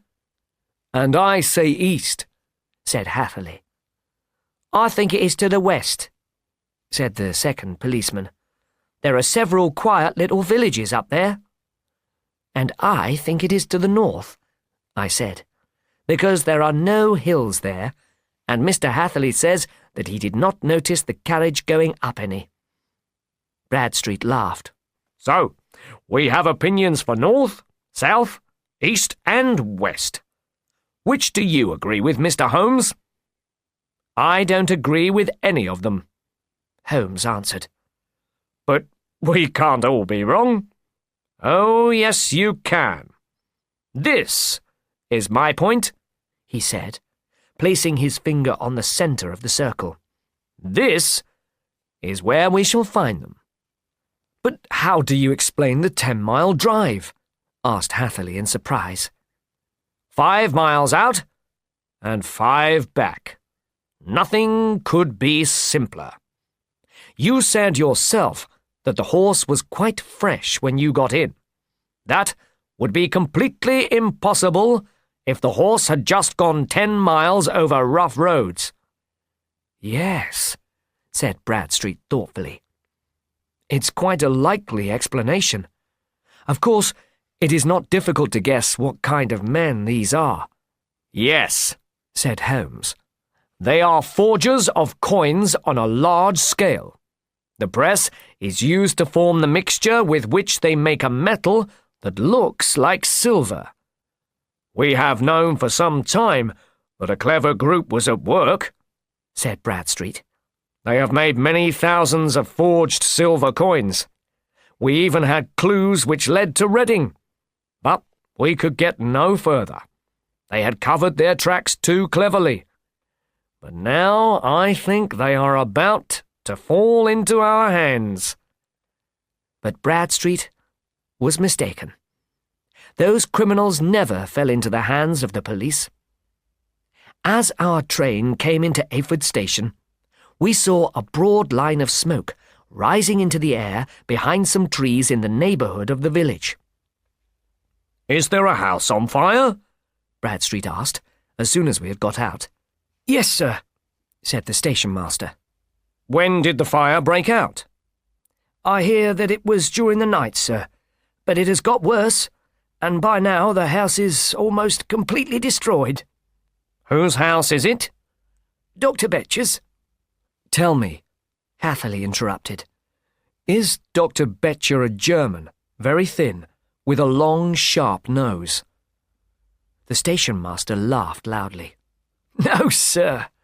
Dr. Betcher is an Englishman, and he's the fattest man in the village. But he has a gentleman staying with him, one of his patients, I believe, who is a foreigner, and he is extremely thin." The station-master had not finished speaking before we were all hurrying in the direction of the fire.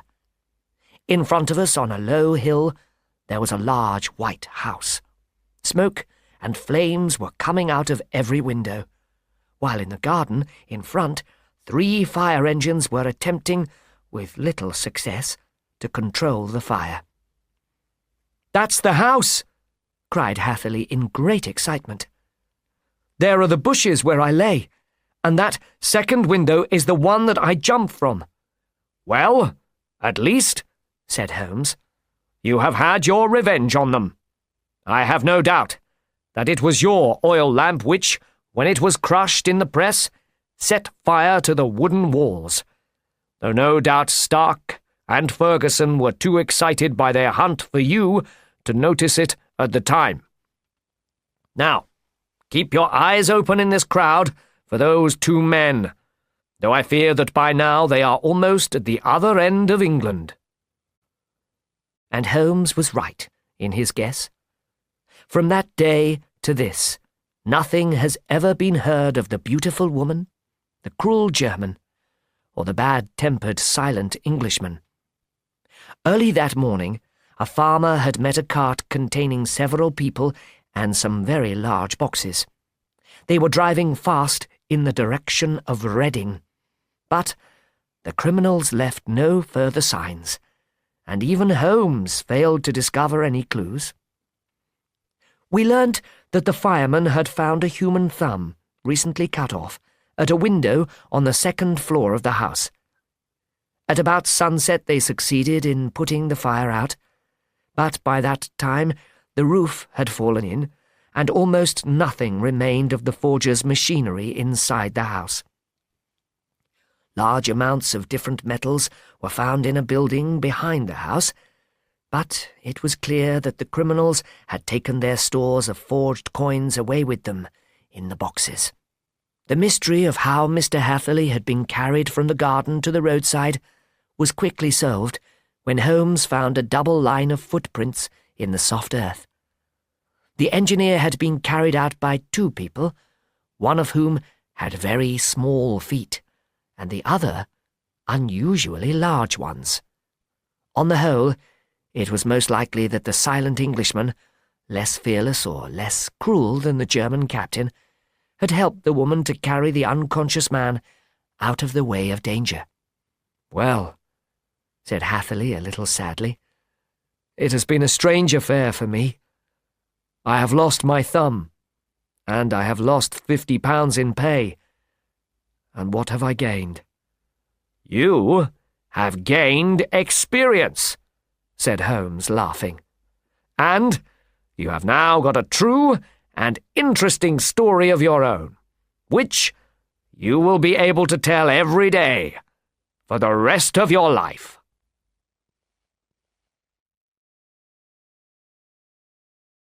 The Patient. One October evening, Sherlock Holmes and I were returning to our rooms in Baker Street after a long walk. I had been sharing rooms with Holmes since the death of my wife in 1894. It was quite late in the evening, but there was a carriage outside the house. A gentleman was waiting for us in our sitting room. He stood up when we came in. He was about 33 or 34 years old, with thin, artist's hands, and looked unhealthy and tired. He was dressed completely in black.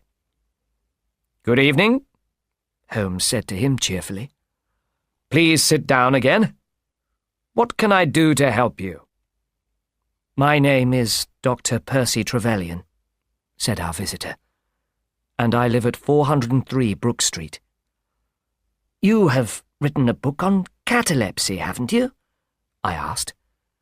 Dr. Trevelyan was very pleased and proud that I knew his book. His pale face became quite red.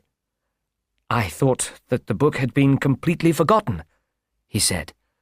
"Very few copies were sold. I suppose you are a doctor yourself, sir?" "I used to be an army doctor," I replied, "and after that I was in private practice for a few years. My own special interest has always been catalepsy," he said. "I would like to work more on that disease, but one must take what one can get. I must not talk too much about my own interests, though. I realize that your time is valuable, Mr. Holmes. Well, some very strange things have been happening recently at the house in Brook Street, and tonight they have reached such a point that I felt that I had to come and ask for your advice and your help." Sherlock Holmes sat down and lit his pipe. "You are welcome to both," he said. "Please give me a complete account of the things that are worrying you. Tell me all the details." "Some of them are very unimportant," said Dr. Trevelyan, "but the affair is so difficult to understand that I will tell you the whole story. I am a London university man. I won several prizes at the university, and my teachers thought that I would become a very successful doctor. I continued my studies afterwards, worked at King's College Hospital, and wrote my book on catalepsy. But, gentlemen, I had no money. A man who wants to become a specialist must live in the expensive area round Cavendish Square. There are only about 12 possible streets, and the rents are extremely high. One also has to hire a horse and carriage, and buy furniture for one's house. I would have needed 10 years to be able to save the necessary money, but suddenly I had a great surprise. A stranger came to see me one day in my room at King's College Hospital. This gentleman's name was Blessington. "Are you the man who has won so many prizes?" he asked. "Yes, I am," I said, shaking his hand. "I want to ask you some questions," he said. "First of all, have you any bad habits? Do you drink too much?" "Really, sir," I cried. "Please don't be angry," he said. "I had to ask you that question. Why are you not working as a private specialist? I suppose you haven't enough money. I will help you. I will rent a house for you in Brook Street." I must have looked as surprised as I felt. "Oh, I'm making you this offer to help me, not just you," he said. "I will be honest with you. I have a few £1,000 that I am not using. I want to use it to help you to establish a private practice." "But why?" I asked him. "Because I want my money to grow," he replied. "What must I do, then?" I asked. "I just want you to do your job," he said. "I will buy the furniture for your house, pay the rent, and pay all your costs each week. You can keep a quarter of the money you earn. You will give me the other 3/4. It was a strange offer, Mr. Holmes, but I accepted it. A few weeks later, I moved into the house in Brook Street. Mr. Blessington came to live there too. He said that his heart was weak. He needed to live near a doctor. He turned the best 2 rooms into a bedroom and a sitting room for himself. He had strange habits. He seemed to have no friends, and very rarely went out. Regularly, every evening, he came into my consulting room to find out how much I had earned. He then took all the money and gave me back exactly a quarter of it. The rest of the money he kept in the strong box in his bedroom. I have been very successful as a specialist, Mr. Holmes, and in the last year or 2, I have made him a rich man. A few weeks ago, Mr. Blessington came down to speak to me. He mentioned a recent London robbery. He seemed to be surprisingly worried and anxious, and he wanted to get stronger locks put on our doors and windows. He remained in this strange state of anxiety for a week. He never stopped looking out of the window, and did not go out at all. He seemed to be living in terrible fear of something or of somebody. But when I asked him about this, he answered me very rudely. Then, slowly, he seemed to forget his fears. A recent event, though, has brought all his fears back again. 2 days ago, I received a letter, which I will read to you. There is no address or date on it. Dear Dr. Trevelyan, I am a Russian lord, but I now live in England. For some years, I have been suffering from catalepsy. As you are a great and well-known brain specialist, I would like to consult you. I will call on you at about 6:15 tomorrow evening, and hope that is convenient for you. Of course, I was waiting in my consulting room at that time the following evening, because catalepsy is a rare disease, and I was extremely interested. The Russian was a thin old man who did not look very much like a lord. There was a young man with him. He was tall and good-looking, with a dark, strong face, and very powerful arms and chest. He gently supported the old man with a hand under his arm as they entered. Then he helped him to sit down. "Please forgive me for coming in with my father, doctor," said this young man. His voice was that of a foreigner. "That is quite all right," I replied. "Would you like to stay with your father while I examine him?" "No, thank you," he answered. "I will go back into the waiting room." Then the young man went out, and I turned to the older man to begin discussing his illness. He did not seem very intelligent, and he did not speak English very well, so it was difficult. Suddenly, he stopped answering my questions. I saw that he was sitting very stiffly and looking at me with strange, empty eyes. He was in a state of catalepsy. Of course, as a professional, I was excited. I examined him very carefully and took notes on his condition. He seemed to be in exactly the same state as other people who have the illness. I decided to treat him with some medicine that I believed to be helpful to such conditions. The bottle was in my storeroom, which is behind the consulting room, so I went out to get it. Unfortunately, it took me 5 minutes to find the bottle. Then I went back into my consulting room. Mr. Holmes. The old man was not there. The waiting room was empty too. The servants had heard nothing. Mr. Blessington, who had been out for a short walk, came in soon afterwards, but I did not tell him about the strange disappearance of my Russian patient. Well, I did not think the Russians would ever come back. But this evening, again, at 6:15, they both came into my office.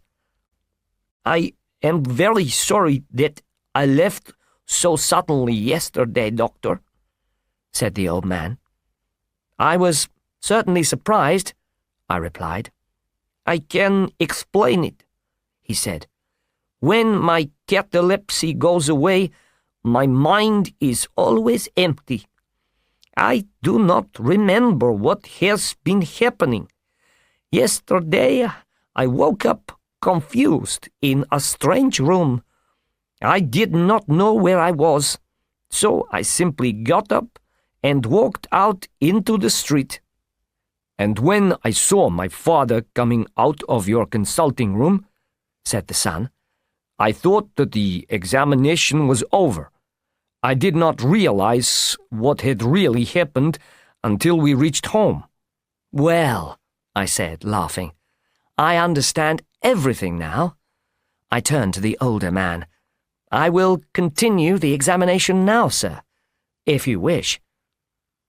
For about half an hour I discussed the old gentleman's illness with him, and gave him the best advice I could. Then he and his son went away. Mr. Blessington, who often went for a walk at that time of day, came in soon afterwards and went up to his rooms. A moment later, I heard him running down again, and he rushed into my consulting room. He seemed to be almost crazy with fear. "Who has been in my rooms?" he cried. "No one," I said. "That is a lie!" he shouted. "Come up and look." I went up with him, and he pointed to several footprints on the floor.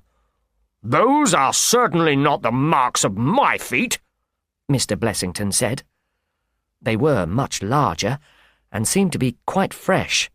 As you know, it rained hard this afternoon, and the 2 Russians were my only visitors. The younger man must have gone up to Mr. Blessington's room. But why? Nothing at all was missing. I was shocked to see that Mr. Blessington was crying. He could hardly speak. But he mentioned your name, and of course I came here immediately. He will be so grateful if you can come back with me now, in my carriage." Holmes said nothing.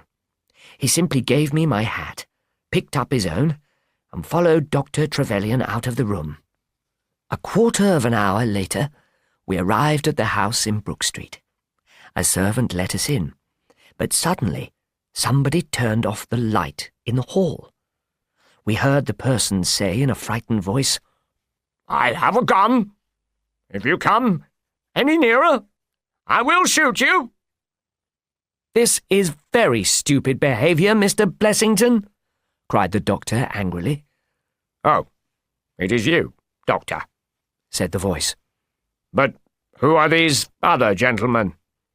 He lit the gaslight again and examined us carefully. He was a very fat man, but had once been much fatter. The skin hung loosely on his face, which looked very unhealthy. He had thin red hair. At last he put his gun back into his pocket and said, It's all right now. You may come up. I hope I have not upset you. How do you do, Mr. Holmes? You must advise me.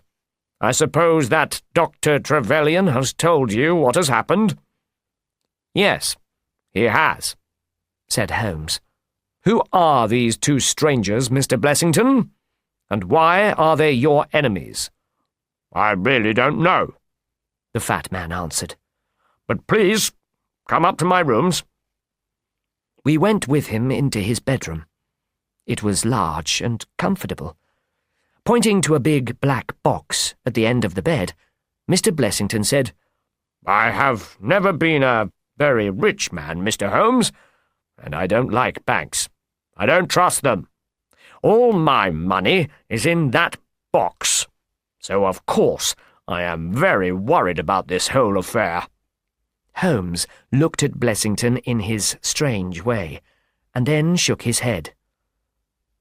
I cannot possibly advise you if you try to deceive me, he said.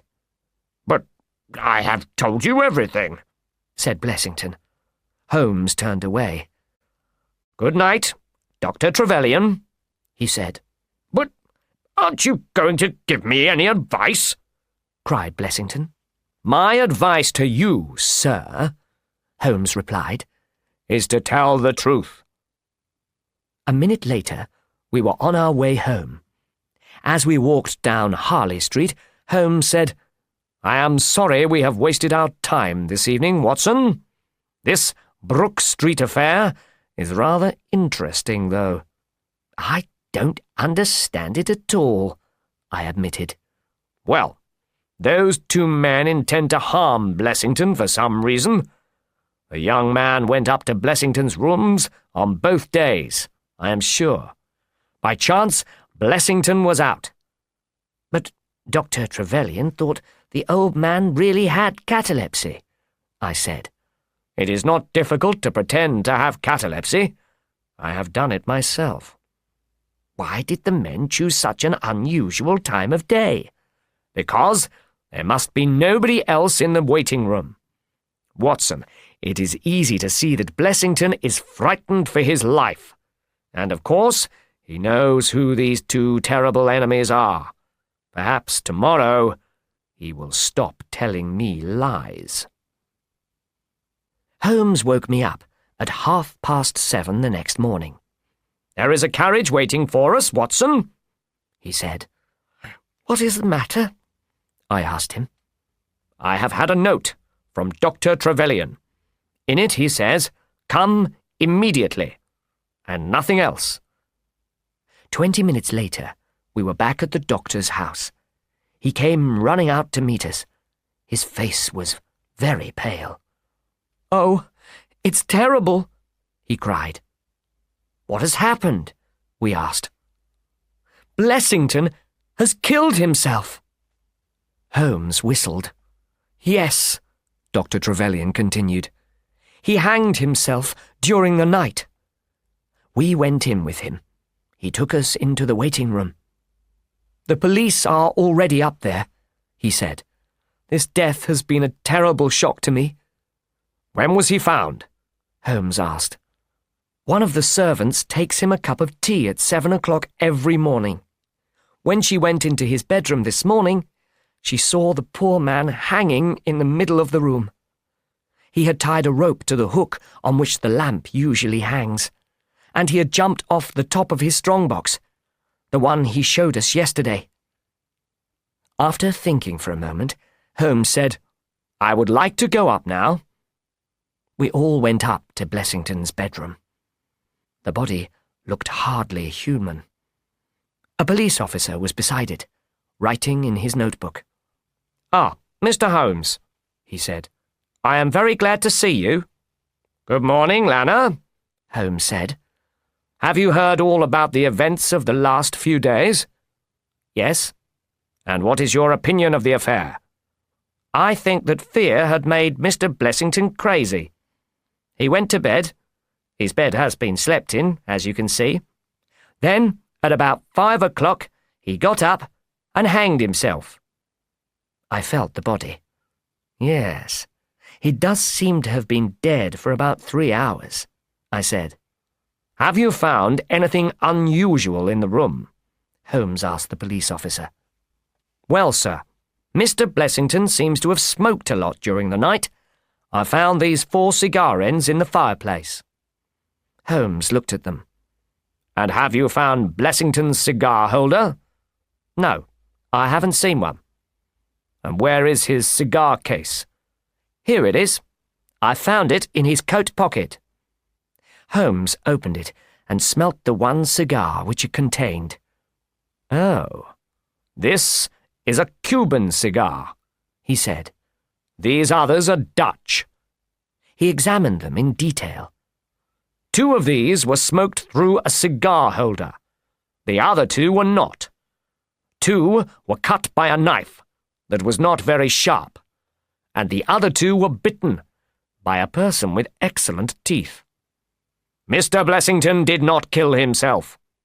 He was murdered." "That is impossible," cried Lana.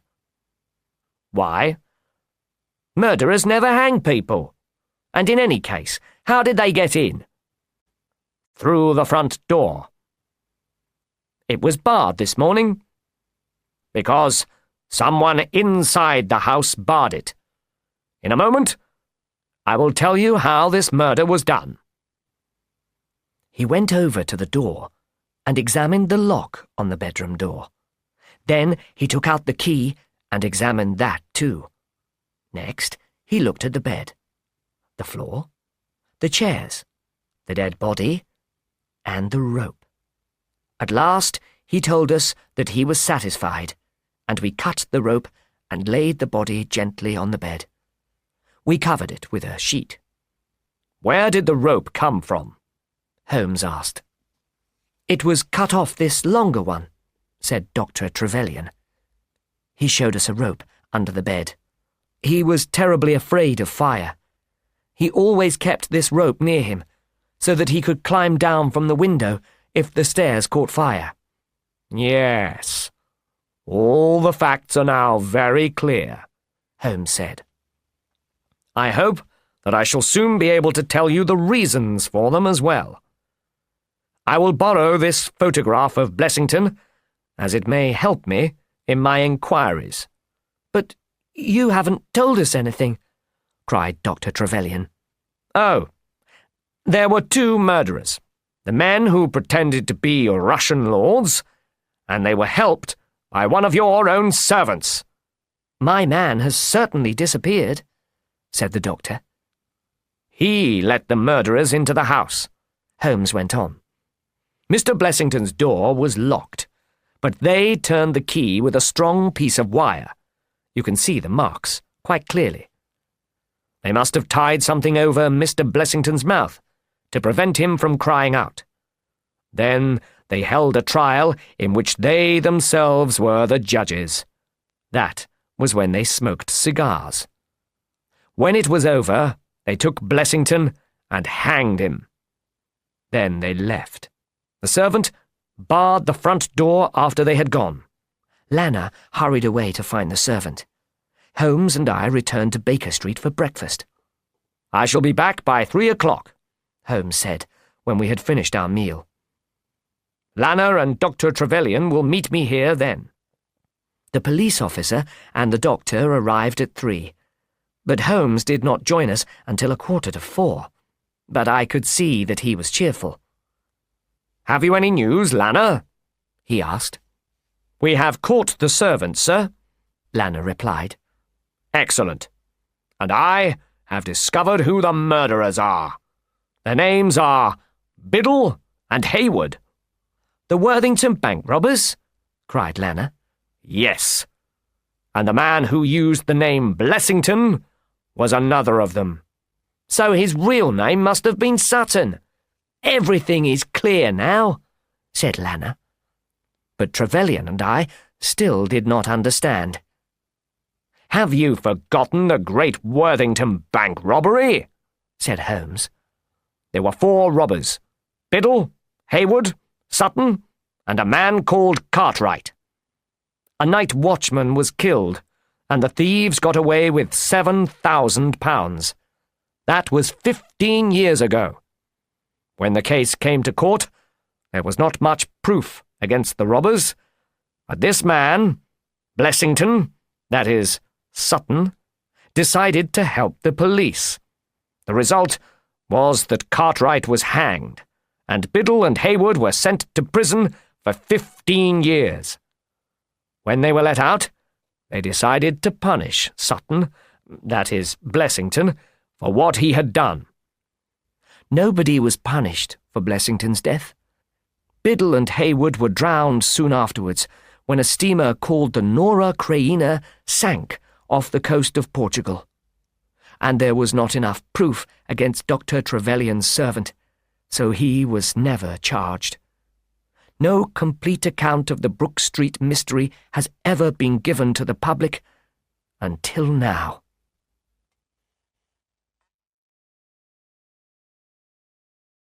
The Disappearance of Lady Frances Carfax.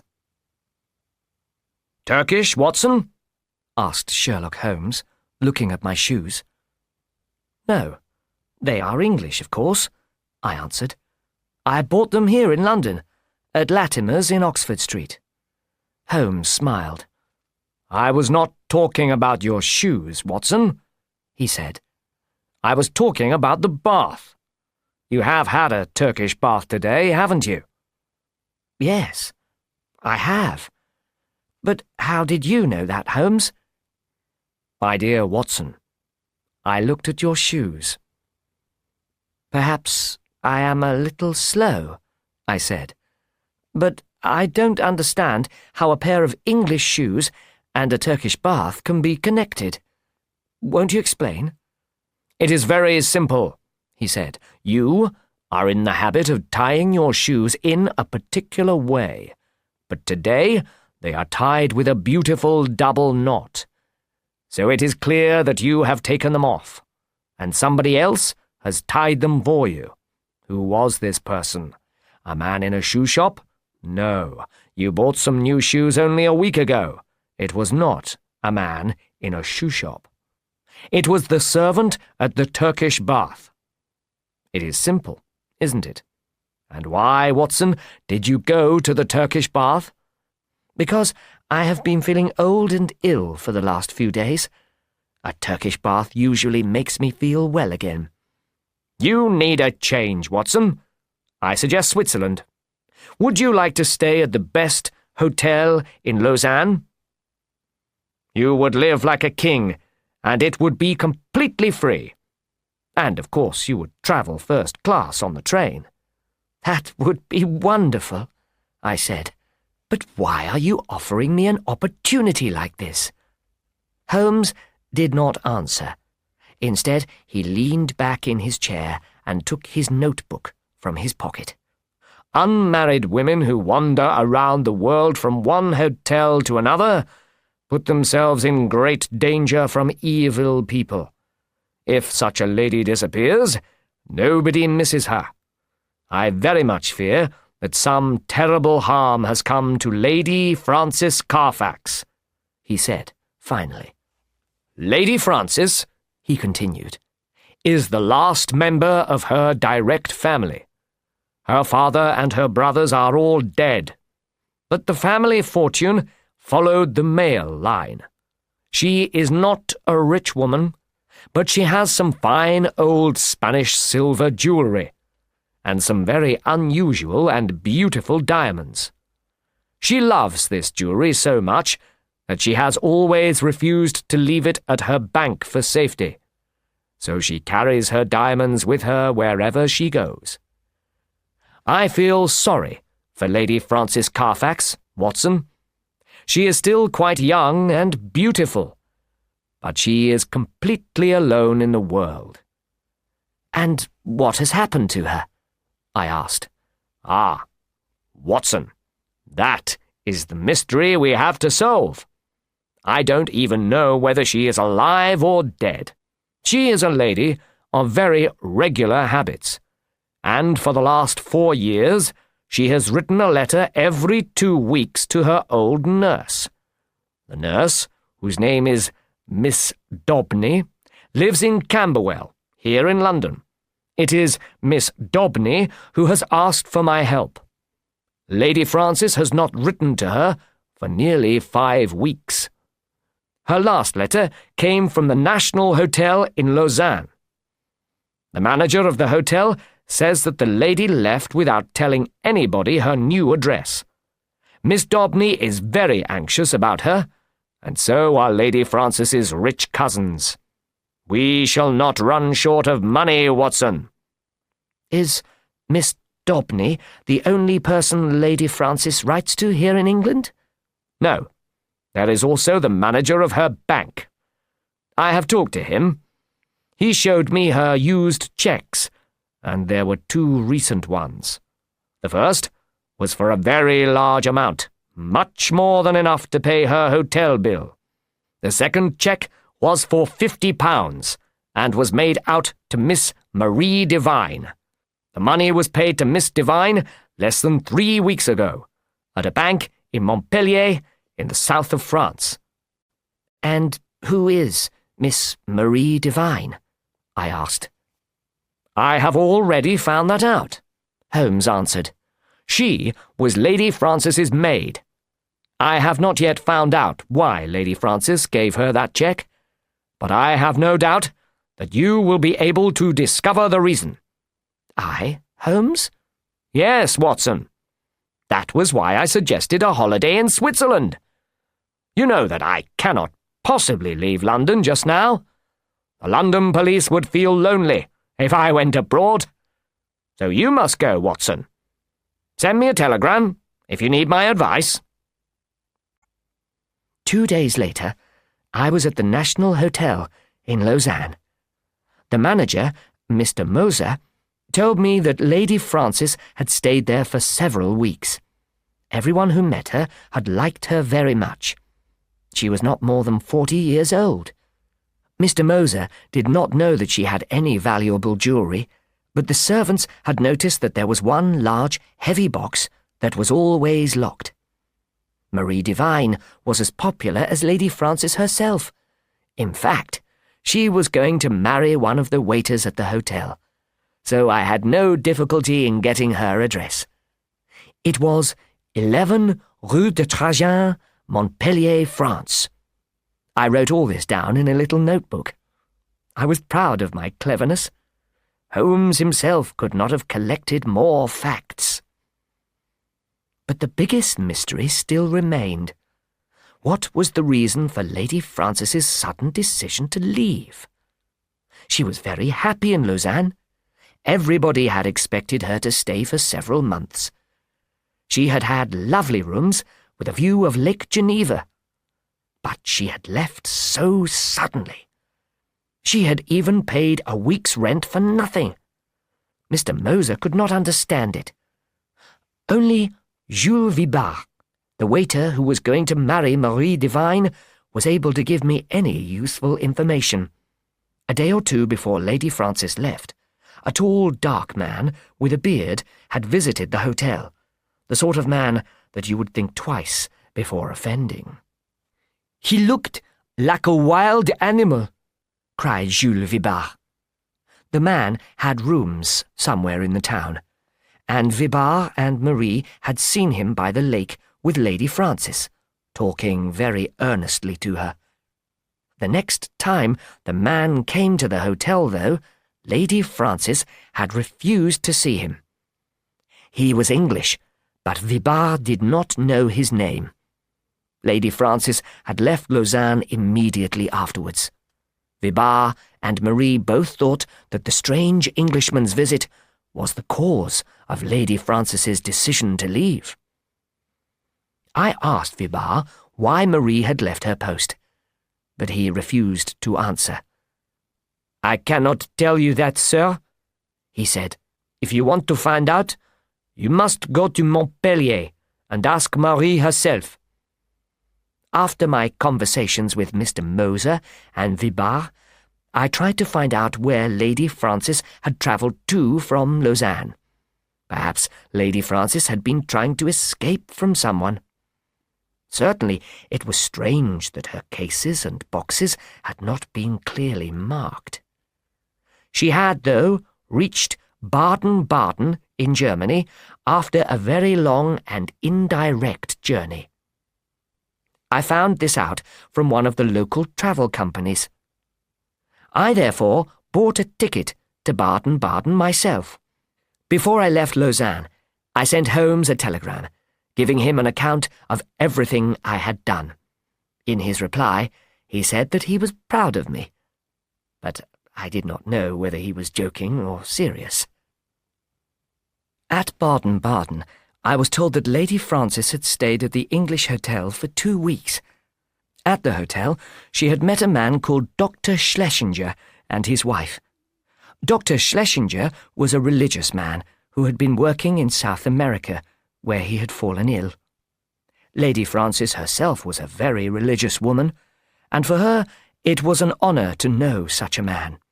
She gladly helped Mrs. Schlesinger to look after him, and he used to sit all day outside the hotel with one of the ladies on each side of him, reading and writing on religious matters. Finally, when Dr. Schlesinger's health had improved a little, he and his wife had returned to London. Lady Frances had gone with them, and Dr. Schlesinger had paid her hotel bill. It was now 3 weeks since they had left.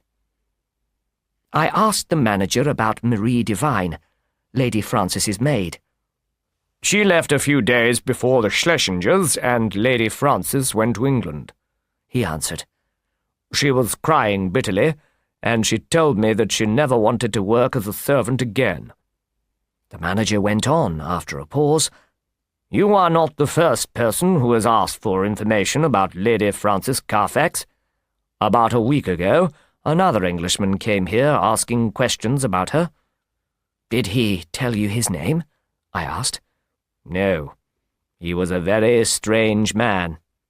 "Did he look like a wild animal?" I was thinking of what Jules Vibar had told me in Lausanne.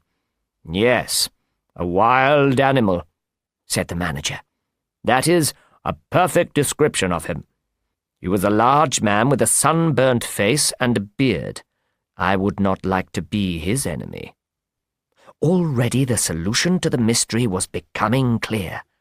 This evil, cruel man was chasing the poor lady from place to place.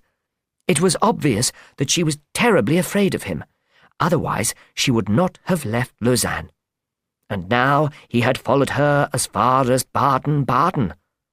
Sooner or later, he would catch up with her. Had he already caught up with her, perhaps?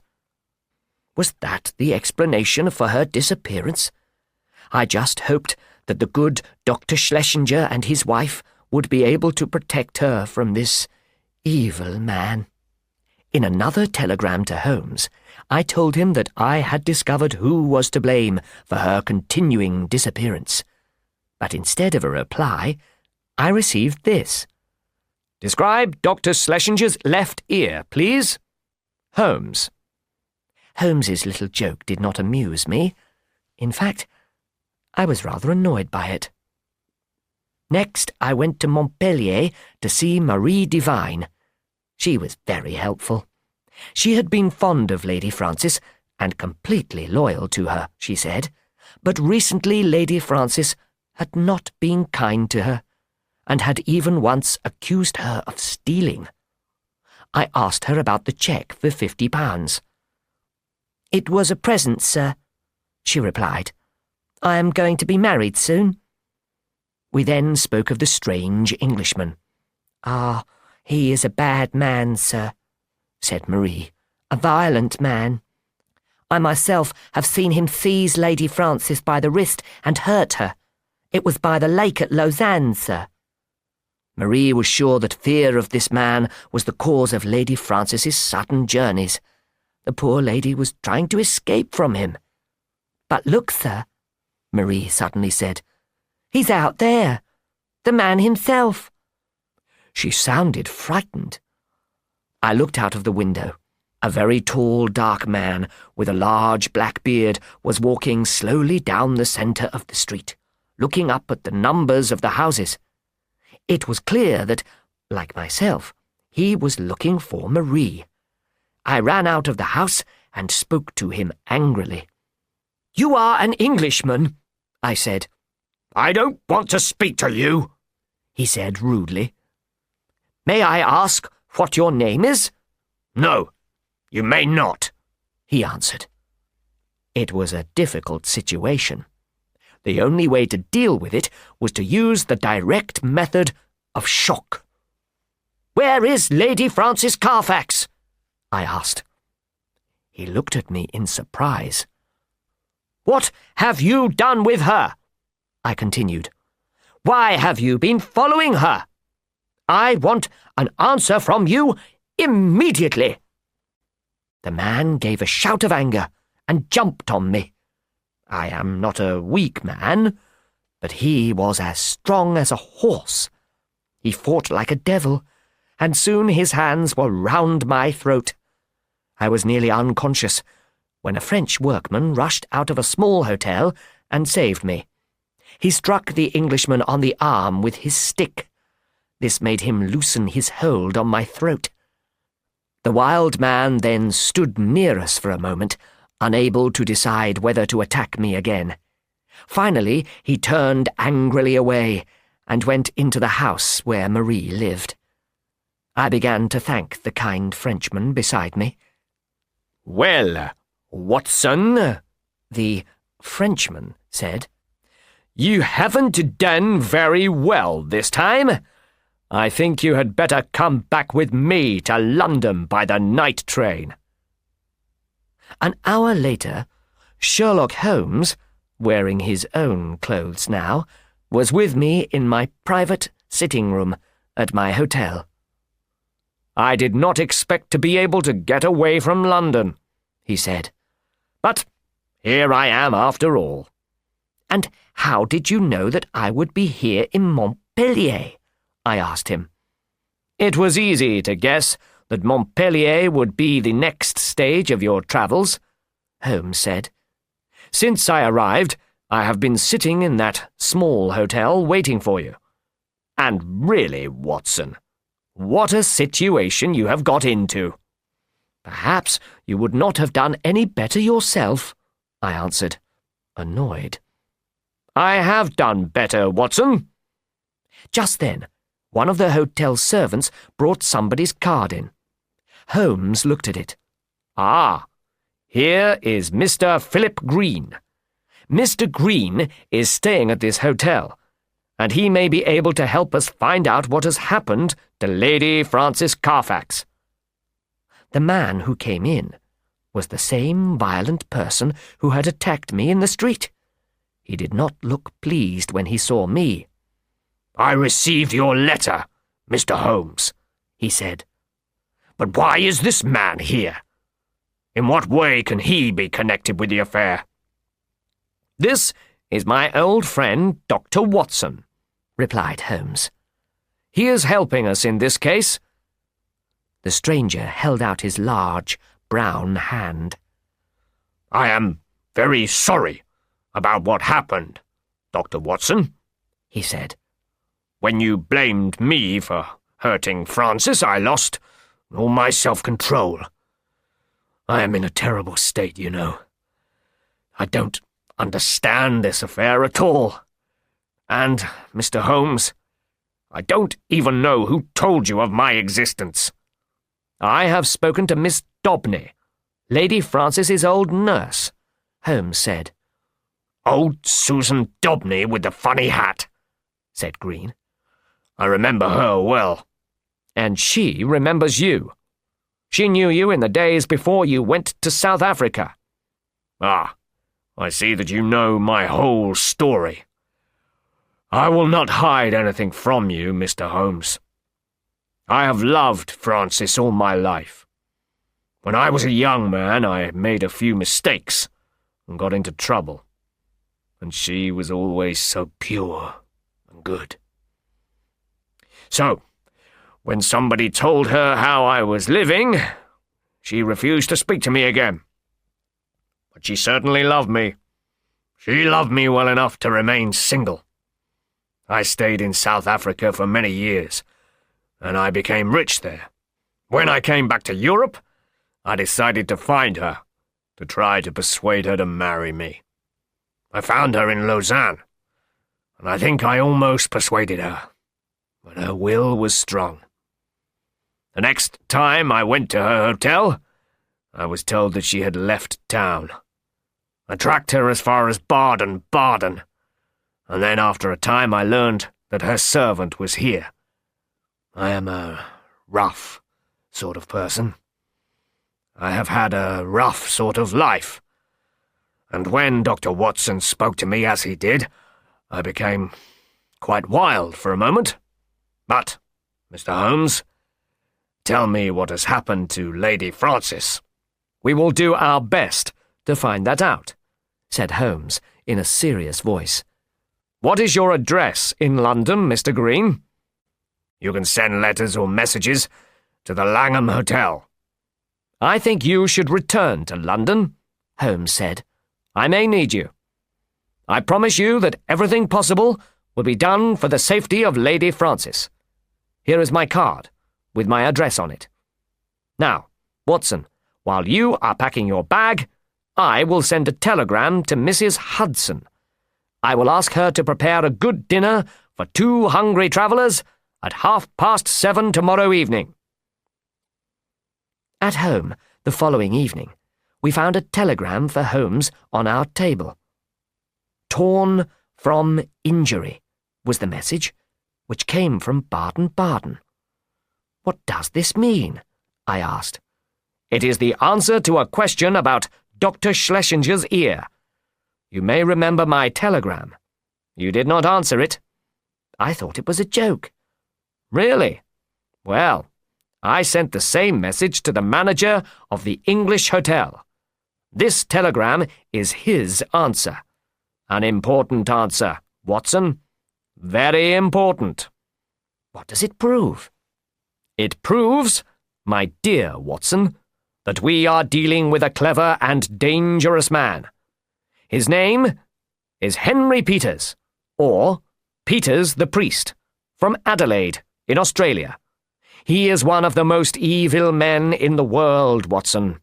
He is specially skillful at robbing lonely ladies by making use of their religious feelings. He is helped in this by a friend of his, a woman called Annie Fraser, who pretends to be his wife. I suspected that Dr. Schlesinger was really Mr. Peters. The matter of the torn ear makes it quite certain. And how did Peters the priest get his torn ear? I asked. He was hurt in a fight at an Adelaide hotel, Holmes replied. It happened about 6 years ago. Well, Watson, poor Lady Frances is in the hands of a terrible pair. Perhaps she is already dead. In fact, that is quite likely. If she is still alive, she is certainly a prisoner somewhere. She is unable to write letters to Miss Dobney or to anybody else. I believe that Lady Frances is here in London, where it is easy to keep a person a prisoner in complete secrecy. After dinner, I will go along to Scotland Yard and speak to our friend Lestrade. But the police did not manage to discover anything. The 3 people we wanted to find had completely disappeared. We advertised in the newspapers, but that failed. The police watched all Peters the priest's old friends, but he did not visit them. And then, suddenly, after a week of waiting, something happened. A piece of old Spanish jewelry, made of silver and diamonds, had been received by a pawnbroker in Westminster Road.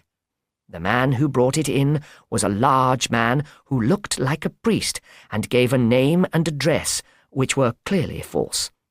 The pawnbroker had not noticed his ear, but we were sure that the description was that of Peters the priest.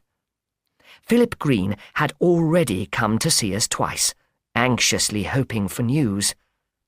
The third time he came, we were able to tell him something at last. Peters has taken some of Lady Frances's jewellery to a pawnbroker's shop, Holmes told him. We are going to catch him now. But does this mean that any harm has come to Lady Frances? Asked Green. Holmes gave him a very serious look. If Peters and Annie Fraser have kept her a prisoner until now, they cannot set her free without danger to themselves. I fear the worst, Mr. Green. Please, give me something to do, Mr. Holmes, said Green. Do these people know you? Asked Holmes. No. Peters will probably go back to the same pawnbrokers when he needs money again.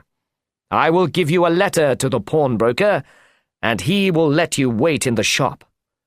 If Peters comes in, you must follow him home, but you must not let him see you, and of course, you must not attack him.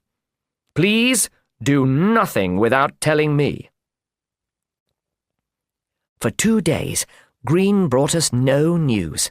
Then, on the evening of the 3rd day, he rushed into our sitting room, pale and trembling with excitement. "We have caught him!" he cried.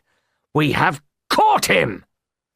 He was so excited that he could hardly speak. Holmes pushed him into an armchair. "Please, Mr. Green," he said, "tell us what has happened." "She came into the shop an hour ago. It was the wife this time, but the piece of jewellery she brought was just like the other. She is a tall, pale woman with eyes like a rat's." "That is the woman," said Holmes. "She left the shop, and I followed her. She walked up Kennington Road. Then she went into another shop. Mr. Holmes, it was an undertaker's." I could see the shock on Holmes's face. "Go on," he said, forcing himself to speak calmly. "I went in too," said Green. "She was talking to the undertaker inside.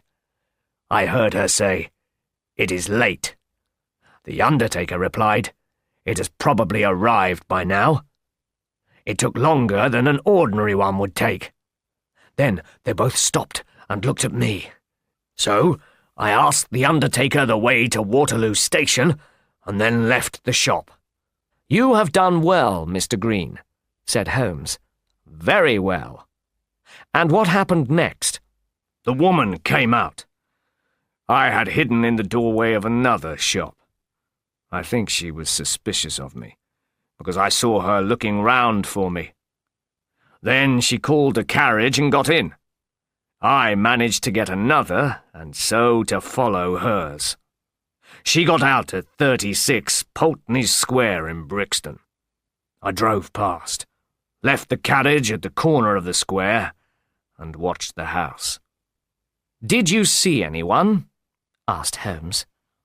"There was only one light on, in a window on the ground floor. I could not see in. I was standing there wondering what to do next when a cart stopped outside the house. 2 men got out, took something out of the cart, and carried it up the steps to the front door. Mr. Holmes, it was a coffin." "Ah." "For a moment, I thought of rushing into the house. The door had been opened to let in the men with the coffin. It was the woman who had opened it. But as I stood there, she saw me. I think she recognized me. I saw her face change, and she closed the door immediately. I remembered my promise to you, and here I am. You have done excellent work, said Holmes. He wrote a few words on a half sheet of paper. Please take this note to Mr. Lestrade at Scotland Yard. We need to search the place, and he will arrange everything. There may be some difficulty, but the matter of the jewellery is good enough proof of some crime, I think. But Frances may be murdered before then, said Green. That coffin must surely be for her. We will do everything that can be done, Mr. Green. We will not waste any time. Now, Watson, he said, as Green hurried away. To me, the situation seems so terrible that we must act now, without the help of the law. You and I are the unofficial police of London. We must go to Pulteney Square immediately.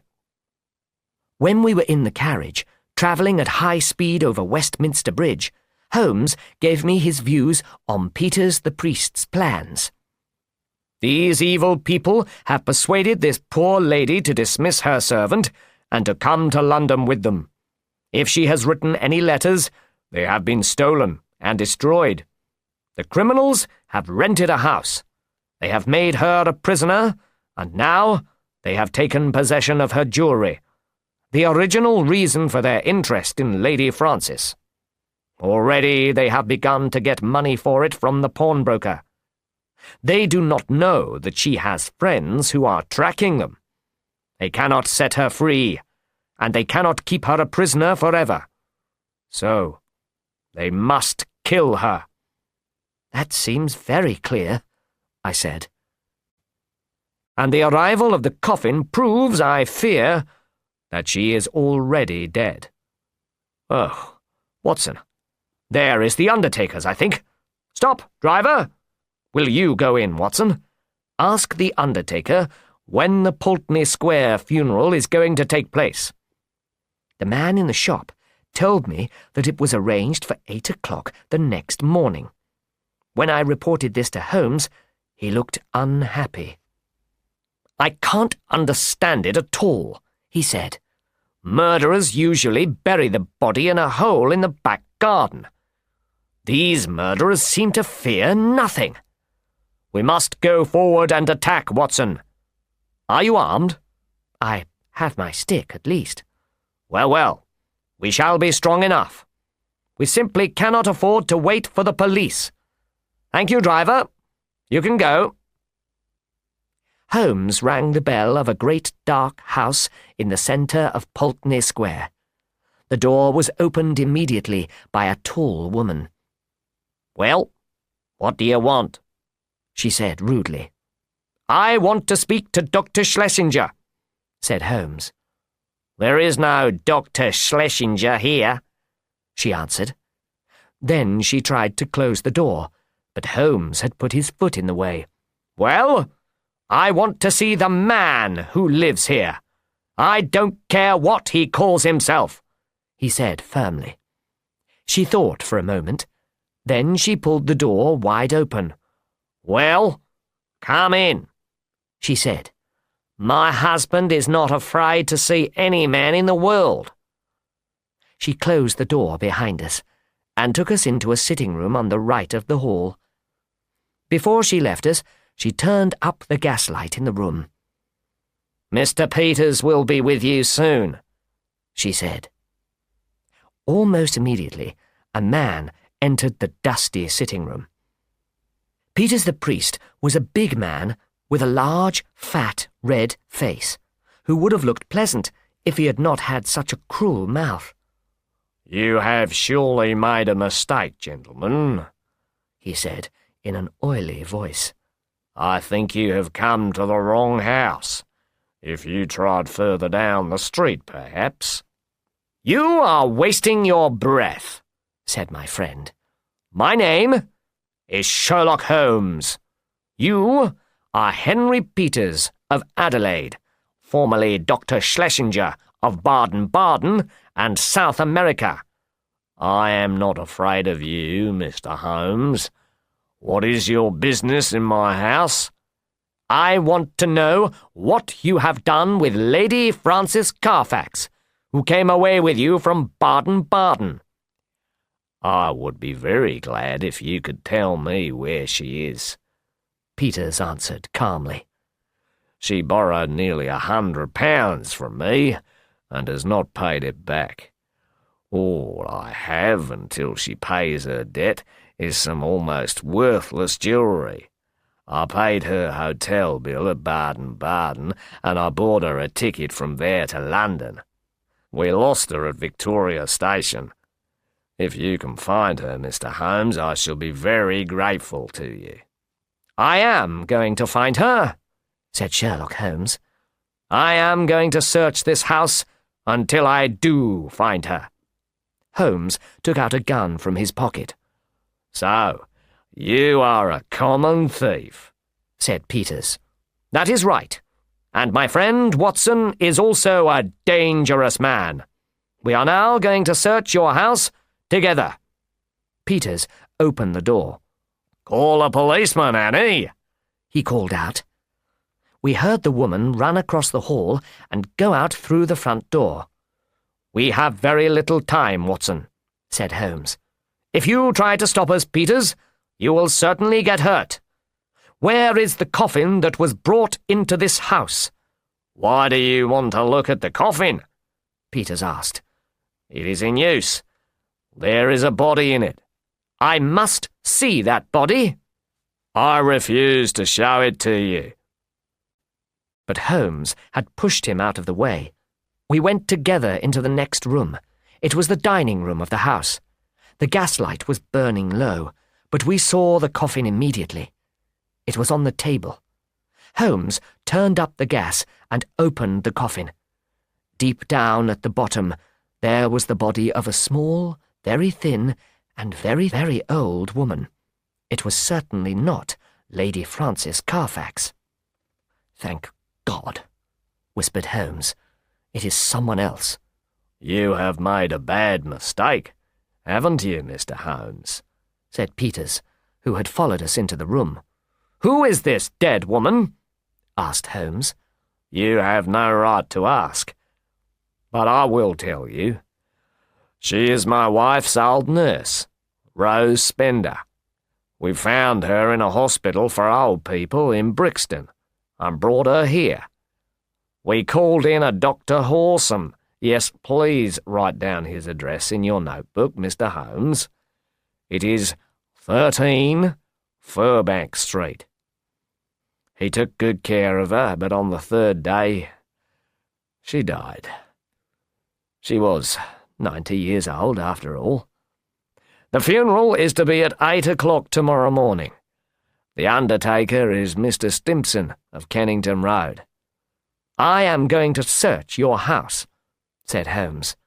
"I don't think you are," said Peters, who had heard policemen in the hall. "Come in here, please," he called out to them. "These men are in my house without permission. Help me to get rid of them." Holmes took out one of his cards.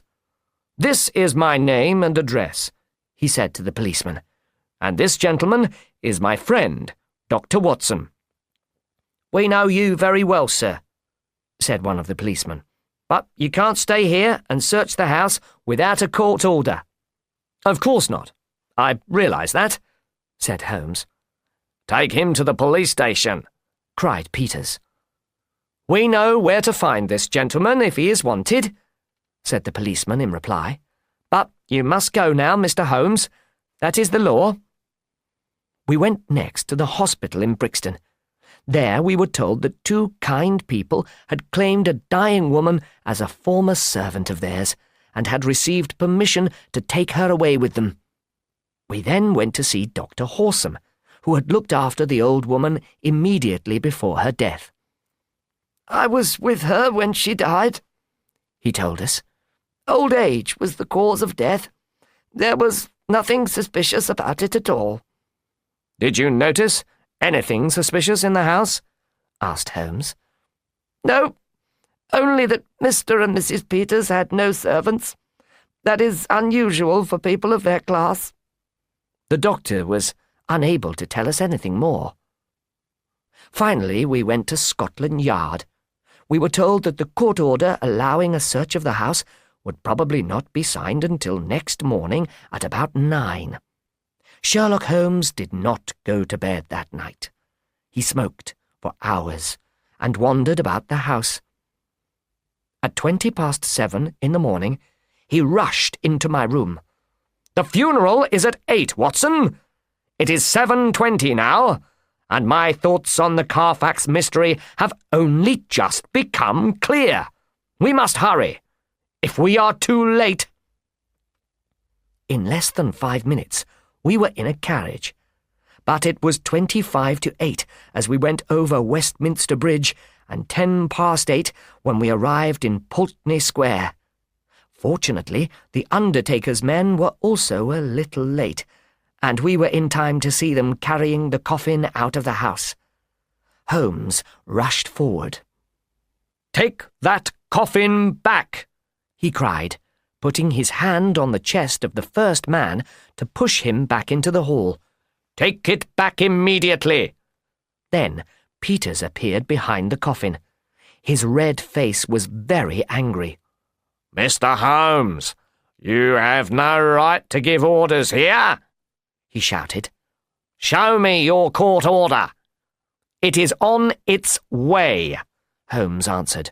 "This coffin must remain in the house until it comes."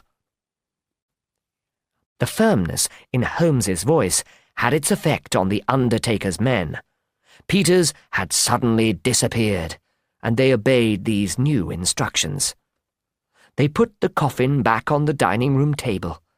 In less than a minute, we had managed to open it. As we did so, a strong smell of chloroform came out. There was a body in the coffin. The head was wrapped in bandages, which were still wet with the chloroform. Holmes unwrapped the bandages, and there was the face of an attractive, middle-aged woman. He quickly lifted the body to a sitting position. "Is she alive, Watson? Surely we are not too late." For half an hour, it seemed that we were. But in the end, our efforts to bring the lady back to life were successful. Her breathing returned. Her eyes began to open. A carriage had just arrived, and Holmes went to the window and looked out. "Here is Lestrade with his court order," he said. "But Peters the priest and Annie Fraser have already escaped. And here is a man who has a better right to nurse this lady than we have. Good morning, Mr. Green. I think Lady Frances should be taken away from here as soon as possible. Now, the funeral may continue. The poor old woman at the bottom of that coffin can now be buried. Alone." "I have been very stupid, Watson," said Holmes that evening. "I knew that I had heard something important, but I did not know what it was until 7 o'clock this morning. It was something the undertaker said to Annie Fraser. Our friend Green heard him say it. It took longer, the man said, than an ordinary one would take. Of course, he was talking about the coffin. It was an unusual one. Its measurements were not the ordinary ones. It had been made specially. But why? Why? Then I suddenly remembered the deep sides and the thin little body at the bottom. Why had such a large coffin been made for such a small body? There could be only one explanation. It was to leave room for another body. The body of Lady Frances Carfax.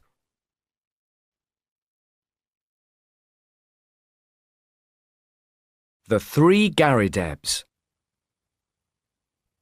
The case of the Three Garridebs began late in June 1902, soon after the end of the South African War.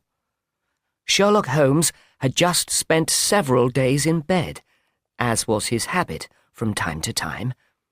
But that morning he came out of his bedroom with a pile of handwritten papers in his hand and a look of amusement in his grey eyes. "My dear Watson, here is a chance for you to make some money," he said. "Have you ever heard the name Garrideb?" I admitted that I had not. "Well, if you can find a man called Garrideb, both you and he will be rich." "How can that be so?" I asked. "Ah, that's a long story. Rather an amusing one, too. Quite unusual, in fact. A man is coming to see me about it in a few minutes, so I won't begin the story until he arrives. But Garrideb is the name we want." The telephone book was on the table beside me, and I turned over the pages in rather a hopeless hunt for a Garrideb. But to my surprise, there was this strange name in its correct place. "Here you are, Holmes. Here it is." Holmes took the book from my hand. "Garrideb N," he read. 136 Little Rider Street. I am sorry to disappoint you, Watson, but this Garrideb is the person who is employing me. That is the address on his letter. We want another Garrideb to match him." Just then, our housekeeper, Mrs. Hudson, came in and handed me a card. "Why, here is another!" I cried. "The first name is different. This is John Garrideb, a lawyer from Kansas in America." Holmes smiled as he looked at the card. "I am afraid you must make one more effort, Watson," he said. "I already know about this gentleman, though I certainly did not expect to see him here this morning. But he will be able to tell us a good deal that I want to know." A moment later, he was in the room. Mr. John Garrideb was a short, powerful man with a round, fresh face. It was easy to believe that he was an American businessman or lawyer. He looked rather childlike, and had a broad, fixed smile on his face. But his eyes were surprising. I have rarely seen a pair of human eyes which were brighter, quicker, or sharper. His speech was American, but not very noticeably so. "Mr. Holmes?" he asked, looking at each of us in turn. "Ah, yes. The photographs of you in the newspapers are not unlike you, sir, if I may say so. I believe you have had a letter from another Garrideb, Mr. Nathan Garrideb, haven't you? Please sit down," said Sherlock Holmes. "I think we have a good deal to discuss." He picked up the pile of papers. "You are, of course, the Mr. John Garrideb who is mentioned in these legal documents? But surely you have been in England for some time." "Why do you say that, Mr. Holmes?" A sudden look of suspicion appeared in the man's eyes. "Because all your clothes are English." Mr. Garrideb laughed uncomfortably. "I've read of your clever tricks as a detective, Mr. Holmes, but I never thought I would be the subject of them myself. How do you know my clothes are English? By the shoulders of your coat? The toes of your shoes? How could anyone doubt it?" Well, I had no idea that I looked so much like an Englishman. But I came to England on business some time ago, and so, as you say, nearly all my clothes were bought in London. But I suppose your time is valuable, and I am not here to talk about fashions. Please let us now discuss those papers which you have in your hand."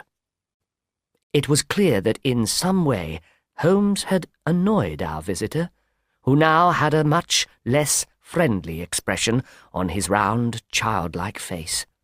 "Have patience, Mr. Garrideb," said my friend gently. "Dr. Watson could tell you that these little tricks of mine are sometimes very useful in the end in solving mysteries. But why hasn't Mr. Nathan Garrideb come with you?" "Why did he bring you into the affair at all?" asked our visitor with sudden anger. "What have you to do with it?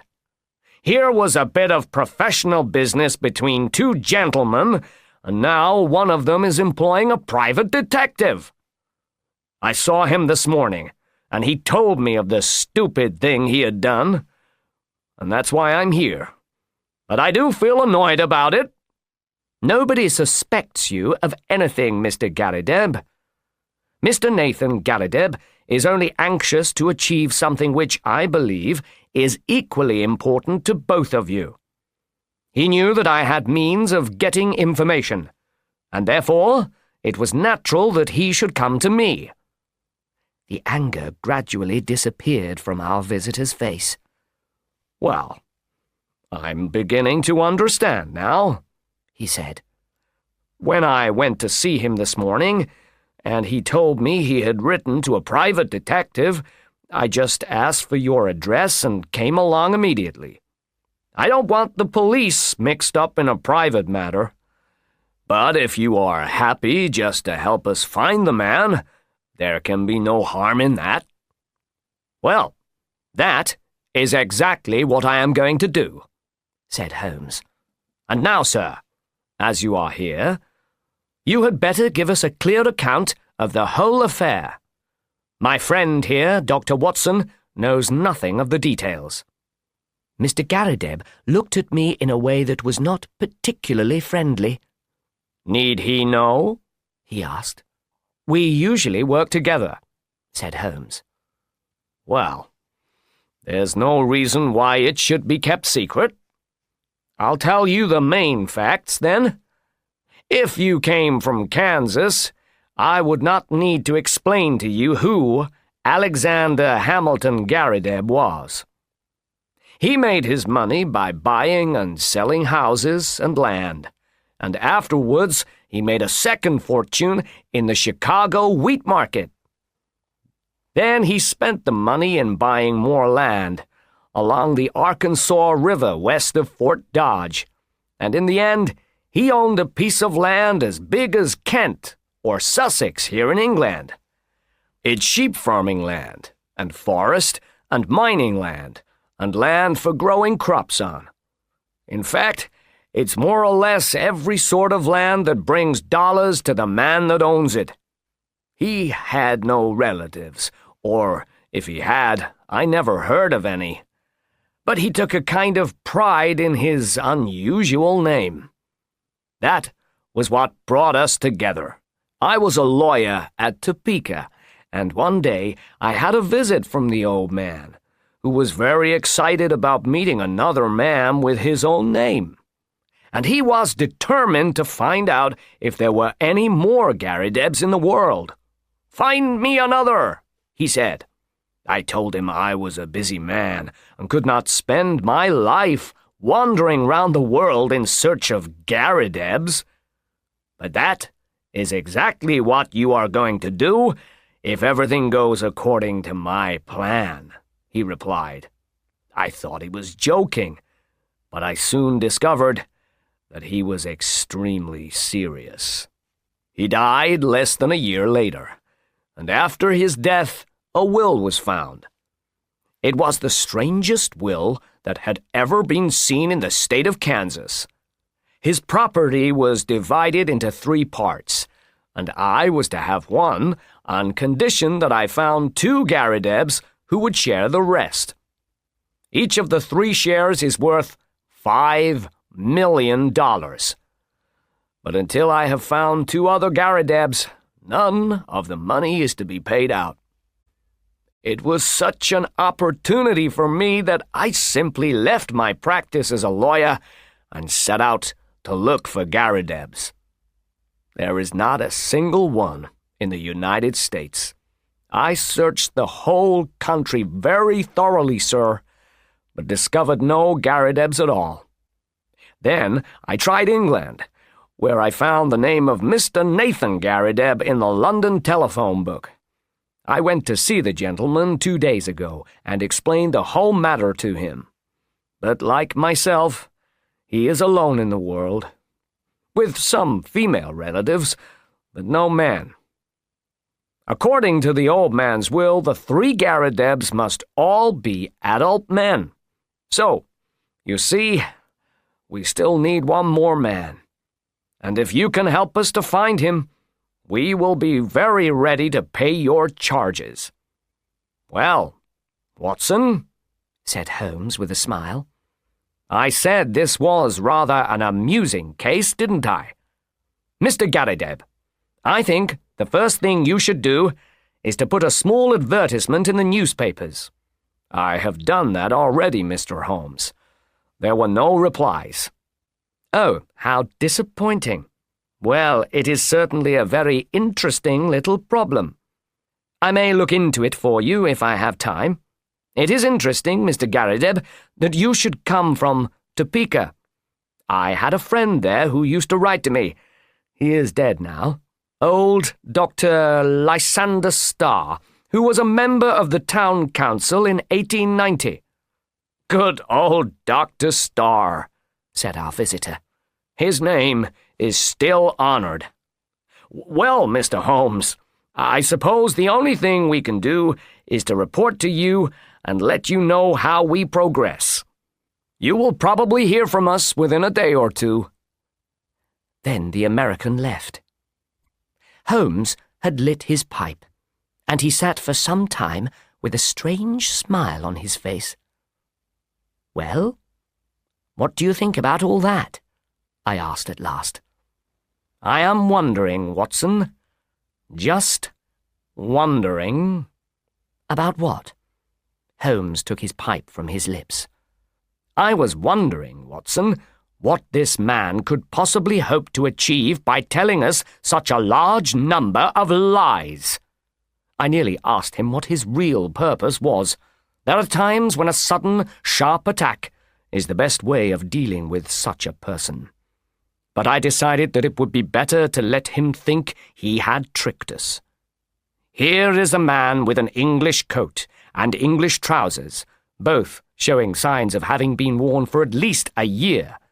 But, according to his pile of papers, and according also to his own account, he is an American from Kansas who has only recently arrived in London. There have been no advertisements about Garridebs. You know that I miss nothing of that sort. The small advertisements have often been useful to me in my cases, and I could not possibly have failed to notice one like that. I never knew a Dr. Lysander Starr of Topeka. Almost everything our visitor said was a lie.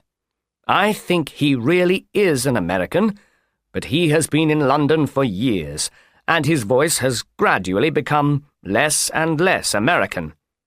What is his aim, then? What is the purpose of this strange search for Garridebs? The problem is worth our attention. Clearly this man is a criminal, but he is a strange and imaginative one. We must now find out if our other Garrideb is a liar too. Just ring him up, Watson, please.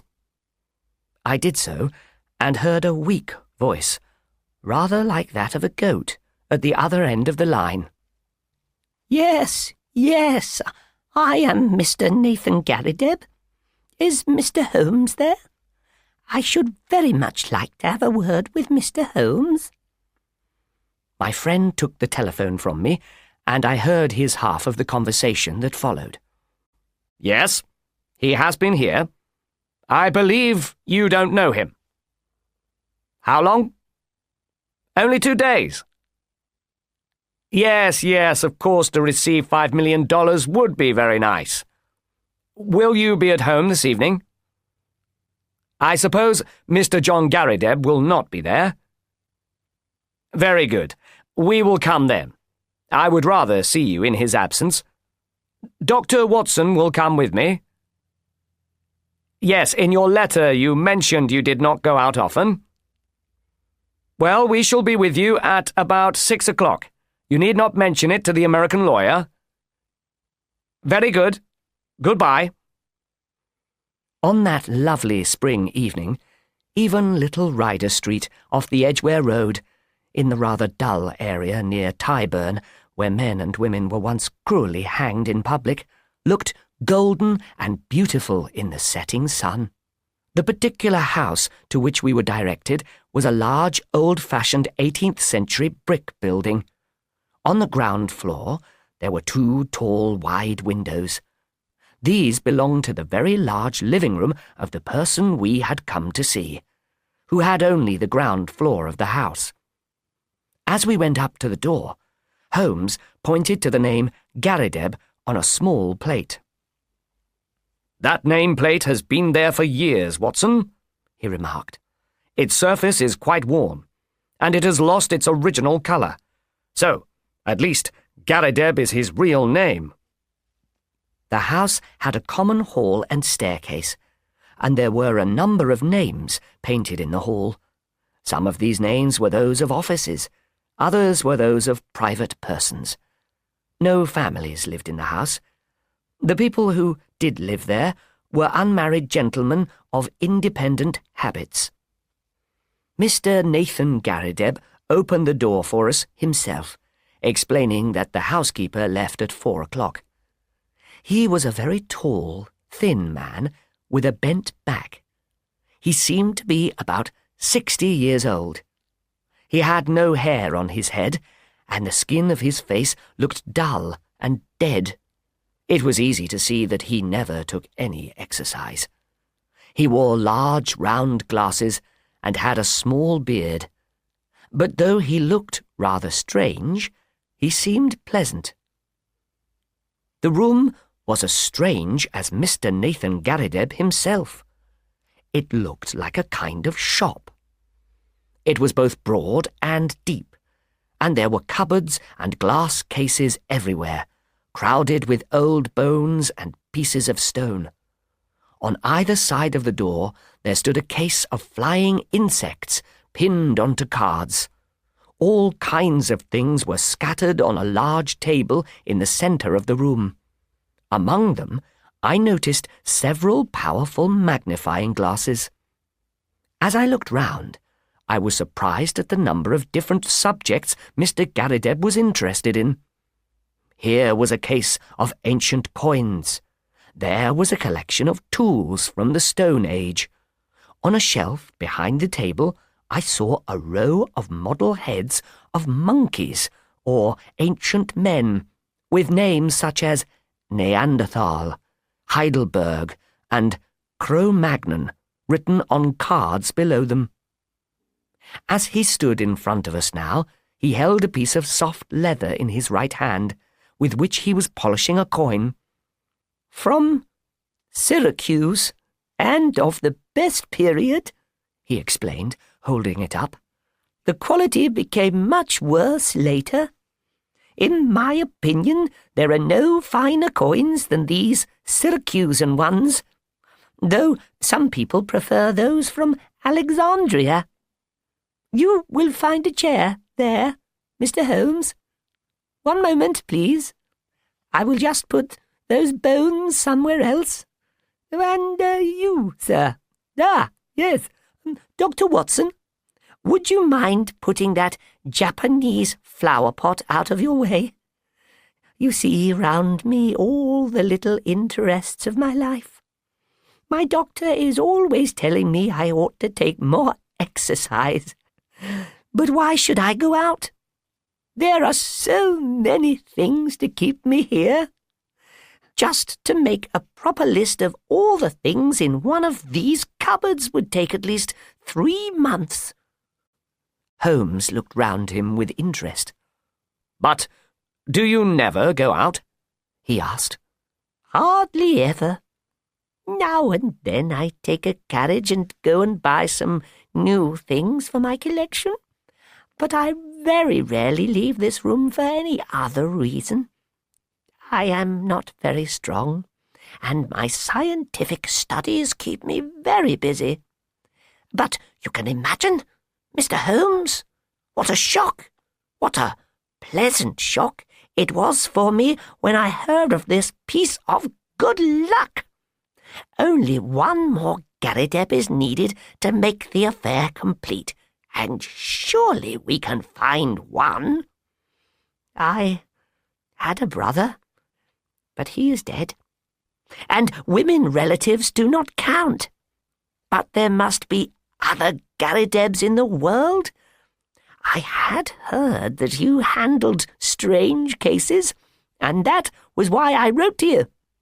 Of course, this American gentleman is quite right, and I should have taken his advice first, but I acted with the best intentions.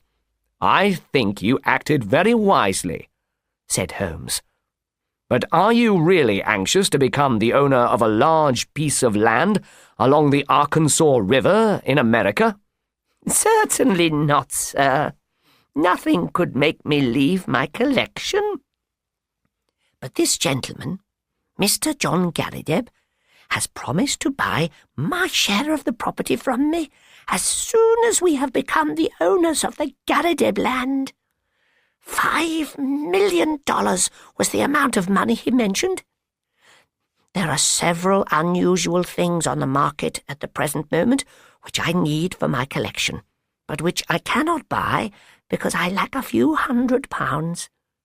Just think what I could do with $5 million. I already have the beginnings of a great national collection. The eyes behind his glasses were shining. It was very clear that Mr. Nathan Garrideb was ready to take any amount of trouble to find the third Garrideb. I just called to meet you, Mr. Garrideb, said Holmes, and there is no reason why I should interrupt your studies for more than a few minutes. I like to be in personal touch with those I work for.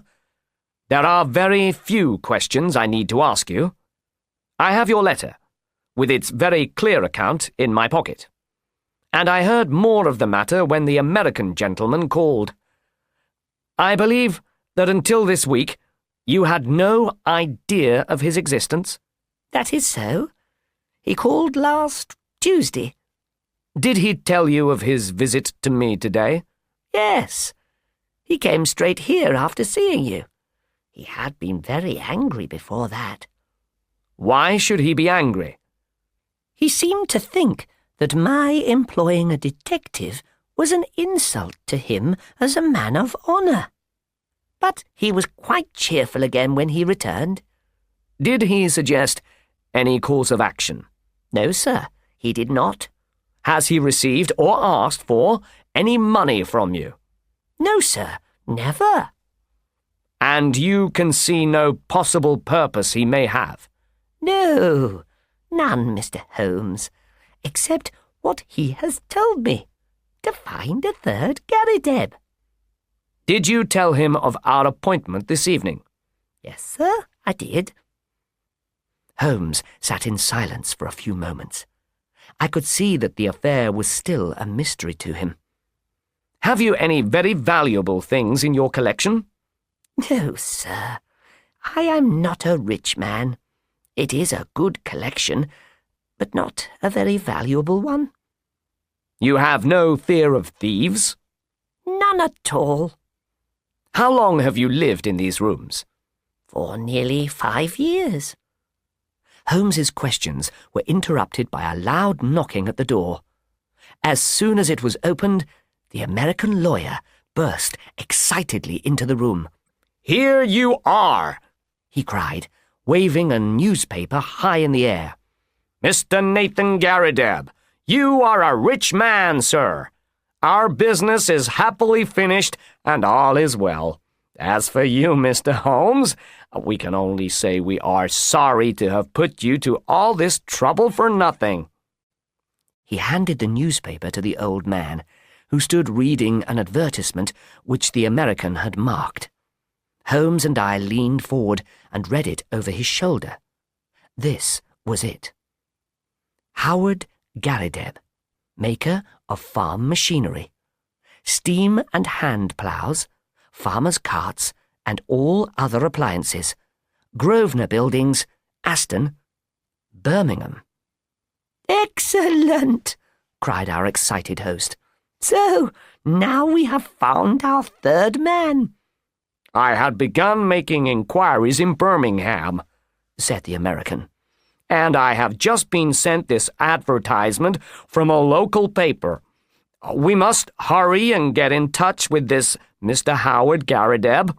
I have already written to him to say that you will see him in his office tomorrow afternoon at 4 o'clock. You want me to see him? Said Mr. Nathan Garrideb, as if this suggestion were a great shock to him. Well, what's your opinion, Mr. Holmes? Asked Mr. John Garrideb. Don't you think it would be better for him to go? Here am I, a wandering American with a strange story. Why should Mr. Howard Garrideb believe what I tell him? But you, Mr. Garrideb, are an Englishman with an honorable position in the world, and he will certainly take what you say seriously. I would go to Birmingham with you if you wished, but I have a very busy day tomorrow, and I could easily come and join you there later if you needed me. Why, I have not made such a journey for years, said Mr. Nathan Garrideb.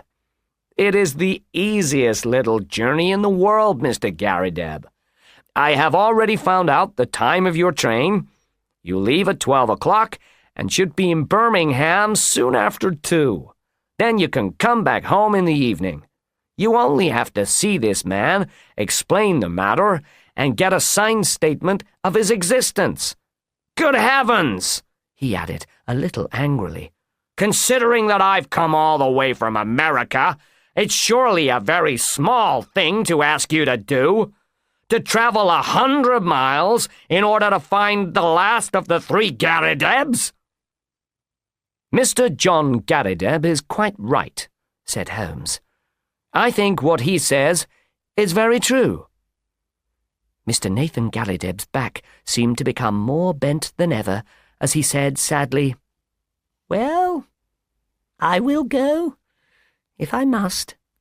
It is certainly hard for me to refuse you anything, Mr. Garrideb, considering the hope that you have brought into my life.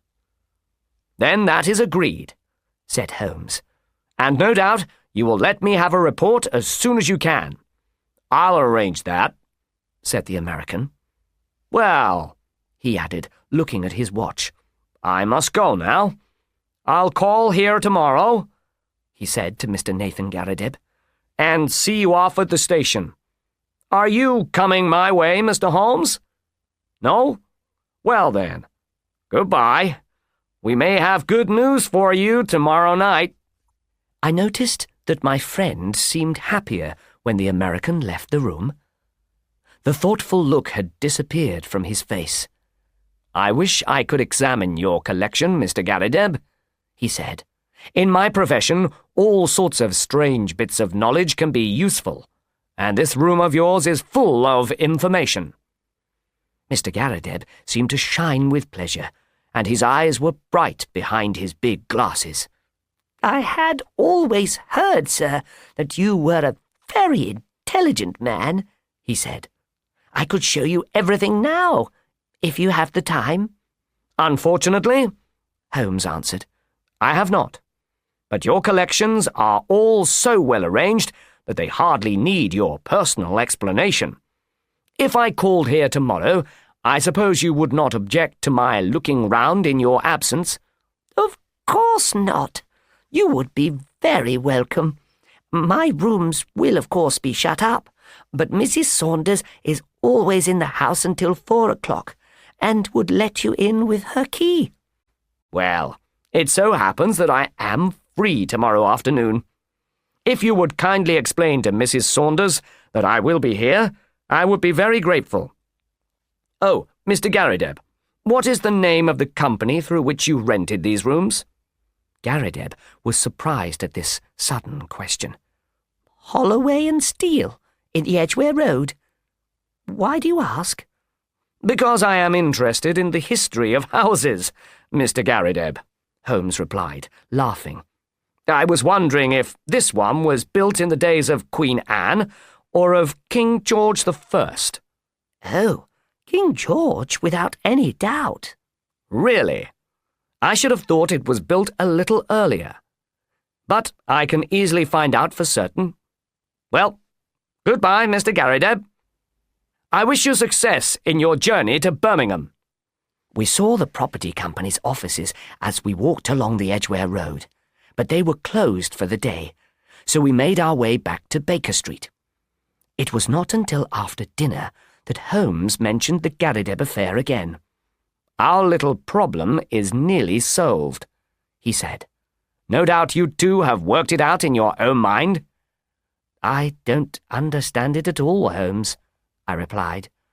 Everything will be clear tomorrow. Did you notice anything strange about that advertisement? I saw that the word plough was wrongly spelt. Oh, you did notice that, did you? Well done, Watson. You improve all the time. Yes. Plough is bad English, but good American. The printer had copied the advertisement exactly as he received it. It was, in fact, an American advertisement, but we were expected to believe that it was put in by an Englishman. How do you explain that? I can only suppose that this American lawyer put the advertisement in himself, but I have no idea what his aim in doing so can have been. Well, there are 3 possible explanations. One thing is very clear. He wanted good old Mr. Nathan Garrideb to go off to Birmingham. Of course, I could have told the old man that his journey was useless, but I decided it would be better to let him go and allow the affair to develop according to the intentions of the Kansas lawyer. Tomorrow, Watson, tomorrow will be a day of action. Holmes was up and out early the next morning. When he returned at lunchtime, I noticed he had a very serious expression on his face. This is a more dangerous affair than I had expected, Watson, he said. I have to warn you, though I know that the danger will only be an additional attraction to you. I think I know my Watson by now, but there is danger, and you should realize this. Well, this will not be the first danger that we have shared, Holmes, and I hope it will not be the last. What is the particular danger this time? I have found out who Mr. John Garrideb, the Kansas lawyer, really is. He is the murderer, Killer Evans, an evil and terrible man. I'm afraid I have never heard of him. Ah, it is not part of your profession to keep these details of the history of crime in your memory. I have been down to see our friend Lestrade at Scotland Yard. The London police may lack imagination, but they are remarkably thorough, and I had an idea that I might get on the track of our American friend, Mr. John Garrideb, by looking through their records. I soon found a photograph of his round, smiling face. The names under it were James Winter, Moorcroft, and Killer Evans. Holmes pulled out an envelope from his pocket. I noted down a few of the other points about him. He is 44 years old. He was born in Chicago. He is known to have shot 3 men in the United States, but he got out of prison by means of political influence. He came to London in 1893. In January 1895, he shot a man in a quarrel over a card game in a nightclub in the Waterloo Road. The man died, but he was shown to have started the quarrel. The dead man was Roger Prescott, who was famous as a forger in Chicago. Killer Evans was sent to prison, but came out last year. Since then, the police have been watching his movements, but he seems to have been leading an honest life. He is a very dangerous man, usually carries a gun, and is not afraid to fire it. That is our man, Watson. But what is his aim in this Garrideb affair? I asked. Well, that is becoming clearer.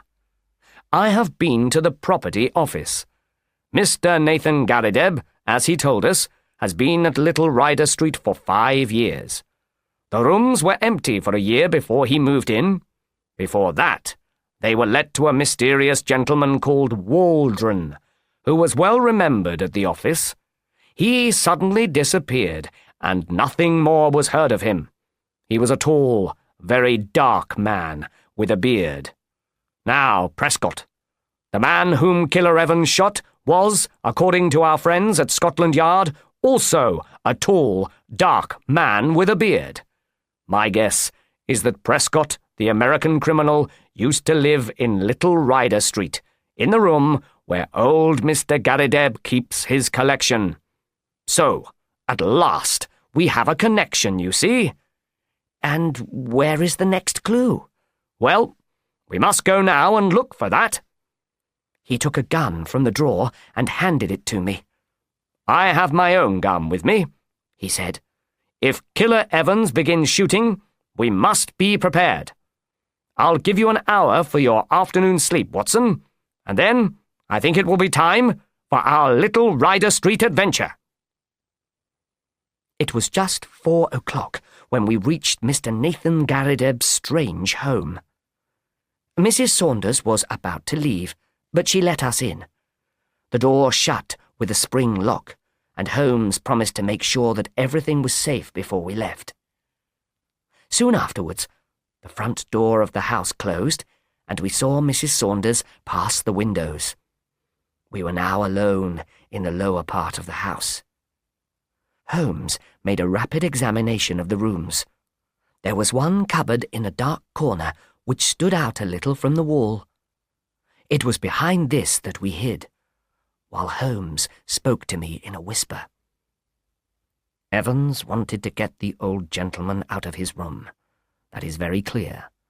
But as the collector never went out, Evans's problem was not an easy one to solve. It seems that all his lies about the Garrideb will and the Garrideb land had no other purpose than to get Mr. Nathan Garrideb away from the house for one day. One has to admit, Watson, that Evans's lies did have a certain cleverness about them, though the old collector's unusual name gave him an opportunity which he could hardly have expected. "But what can the man possibly want here?" I asked. "Well, that is what we are here to find out. I don't think it has anything whatever to do with our client. It is something connected with the man that Evans killed, a man who may have been involved with him in criminal activities of some kind. There is some guilty secret in this room, I think. At first, I thought Mr. Nathan Garrideb might have something in his collection that was more valuable than he realized, something worth the attention of a big criminal. But when I discovered that the evil Roger Prescott used to live here, I realized that there must be some quite different explanation. Well, Watson, the only thing we can do now is to have patience and wait and watch." We did not have to wait long. A few moments later, we heard the front door of the house open and shut. Then there was the sound of a key in the lock, and the American was in the room. He closed the door quietly behind him, gave a quick look round the room to check that he was alone, threw off his coat, and walked up to the table in the center of the room with the firm step of a man who knows exactly what he has to do and how to do it. He pushed the table to one side and pulled up the floor covering on which it stood. Then he rolled it completely back, took a tool from his inside pocket, and knelt down to work on the floor. A moment later, we heard the sound of sliding boards, and a square hole appeared in the floor. Evans struck a match, lit a lamp, and disappeared down the hole. This was clearly our opportunity. Holmes touched my wrist as a signal, and together we moved quietly across the room towards the hole. But in spite of our efforts to make no noise, Evans must have heard a slight sound as we passed over the old floorboards, since his head suddenly came up out of the open space, and he looked anxiously round the room. When he saw us, A look of anger, disappointment, and hatred appeared on his face. This gradually changed to a broad smile as he realized that 2 guns were aimed at his head. "Well, well," he said coldly as he climbed up out of the hole. "You have been too clever for me, Mr. Holmes. I suppose you realized from the first that I was telling lies. Well, sir, you have beaten me, and—" In a sudden movement, he pulled out a gun from an inside pocket and fired 2 shots. I felt a sudden, hot, tearing pain, as if a red-hot iron had been pressed against the top of my leg. There was a crash as Holmes's gun came down on Evans's head. I saw the man lying on the floor with blood running down his face, while Holmes searched him for other weapons. Then my friend's arms were round me, and he was leading me to a chair. "You're not hurt, Watson? Oh, please, say that you're not hurt." I did not mind the wound. I would not have minded many wounds, because if I had not been hit, I should never have known the loyalty and love that Holmes felt for me, feelings which he almost always hid beneath his unemotional expression and manner. For a moment, I saw tears in those clear, hard eyes of his, and the firm lips were shaking. I suddenly realized that Holmes had a great heart as well as a great mind. That moment of realization was my reward for years of service. "It's nothing, Holmes. It's just a small wound." He had made a long tear in my trousers with his pocket knife. "You are right," he cried. "The skin is hardly broken." He turned to our prisoner and gave him a cold, hard look. "It is a lucky thing for you. If you had killed Watson, you would not have got out of this room alive. Now, sir, what have you got to say?" He had nothing to say. He only lay there and looked at us with a child's anger. I leaned on Holmes's arm, and together we looked down into the small room at the bottom of the hole in the floor. It was still lit by a lamp which Evans had taken down with him. We saw a lot of old machinery, great rolls of paper, a quantity of bottles, and, tidily arranged on a small table, a number of neat little piles. "A printing press, for printing forged notes," said Holmes. "Yes, sir," said our prisoner, struggling to his feet and then sinking into a chair. "Prescott was the greatest forger there has ever been in London. That's his machine. And those piles on the table are 2,000 of his banknotes. Each of them is worth £100, and is good enough to pass for real money. Help yourselves, gentlemen, and let me go. Let's make a deal." Holmes laughed. "We don't do things like that in this country, Mr. Evans. You shot this man Prescott, didn't you?" "Yes, sir. And I was sent to prison for 5 years for doing it, though it was he who pulled out his gun first. 5 years in prison, when I ought to have been given a reward by the king. There isn't a man living who could see the difference between a Prescott note and a Bank of England one, and if I hadn't killed him, he would have filled London with them. I was the only man in the world who knew where he made them. Can you blame me for wanting to get to the place?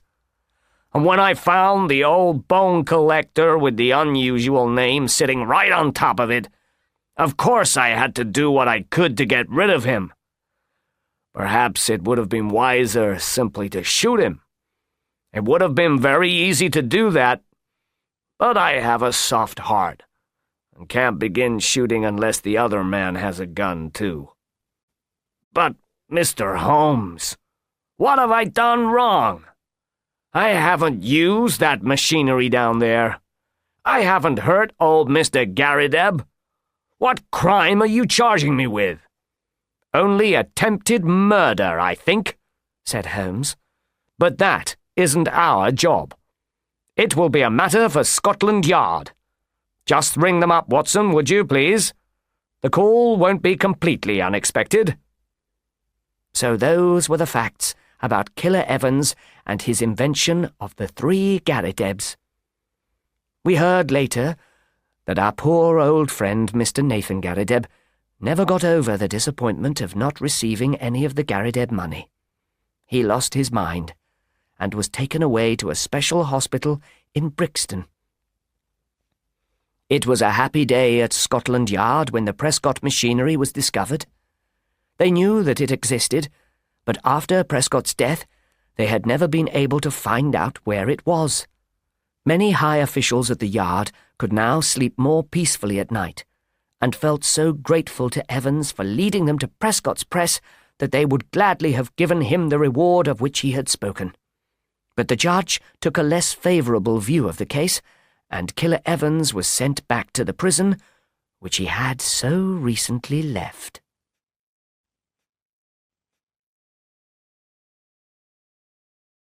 Wisteria House. It was a cold and windy day towards the end of March. Sherlock Holmes and I were sitting at lunch when there was a knock at the door and a telegram was brought in. Holmes read it and quickly wrote a reply, but he said nothing to me about it. The matter must have remained in his thoughts, though, as he kept looking at the telegram. At last, after lunch, he read it out loud to me. "Have just had a strange experience.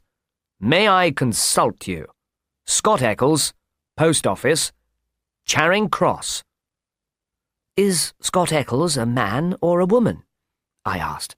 "Oh, a man, of course. No woman would ever send a telegram like that.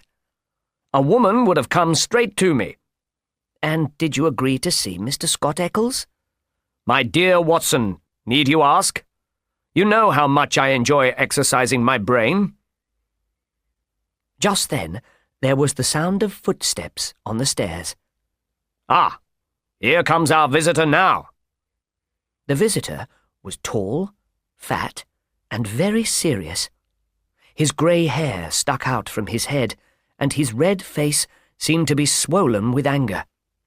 "I have had a very strange and unpleasant experience, Mr. Holmes," he said immediately, "and I have come to you for an explanation." "Please sit down, Mr. Scott Eccles," said Holmes gently. "Now, tell me exactly why you have come to me." "Well, sir, there has been no crime, and so I could not go to the police. But when you have heard the facts, you must admit that I could not leave the matter where it was. Of course, I have never had any dealings with a private detective before, but—" "Why didn't you come immediately?" interrupted Holmes. "What do you mean?" asked Mr. Scott Eccles. Holmes looked at his watch. "It is now 2:15, he said. "Your telegram was sent from Charing Cross at about 1 o'clock, but your clothing and appearance show that your bad experience happened as soon as you woke up this morning." Scott Eccles looked down at his untidy clothes, smoothed down his unbrushed hair, and felt his rough chin. "You are right, Mr. Holmes. I had no time to think about my appearance this morning. I wanted to get out of that house as quickly as I could. But I made some inquiries of my own before coming to you.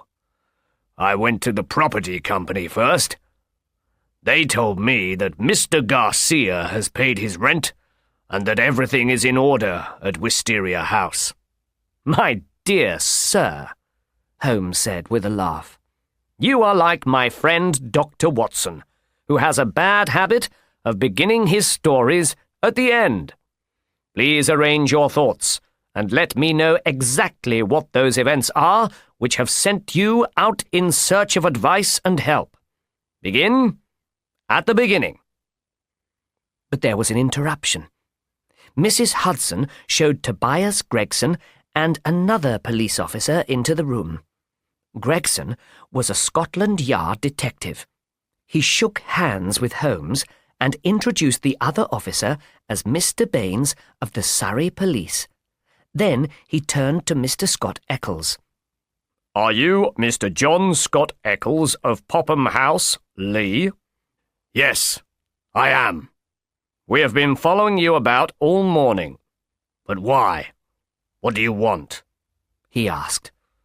"We want a statement from you," said Gregson, "about the death of Mr. Aloysius Garcia of Wisteria House near Esher."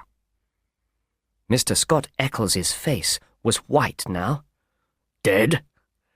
Did you say he was dead?" "Yes, sir. He died last night." "But how did he die? Was it an accident?" "It was murder, without any doubt." "Oh, God. This is terrible. You don't mean that I am suspected?" "A letter of yours was found in the dead man's pocket. It shows that you were intending to spend last night at his house."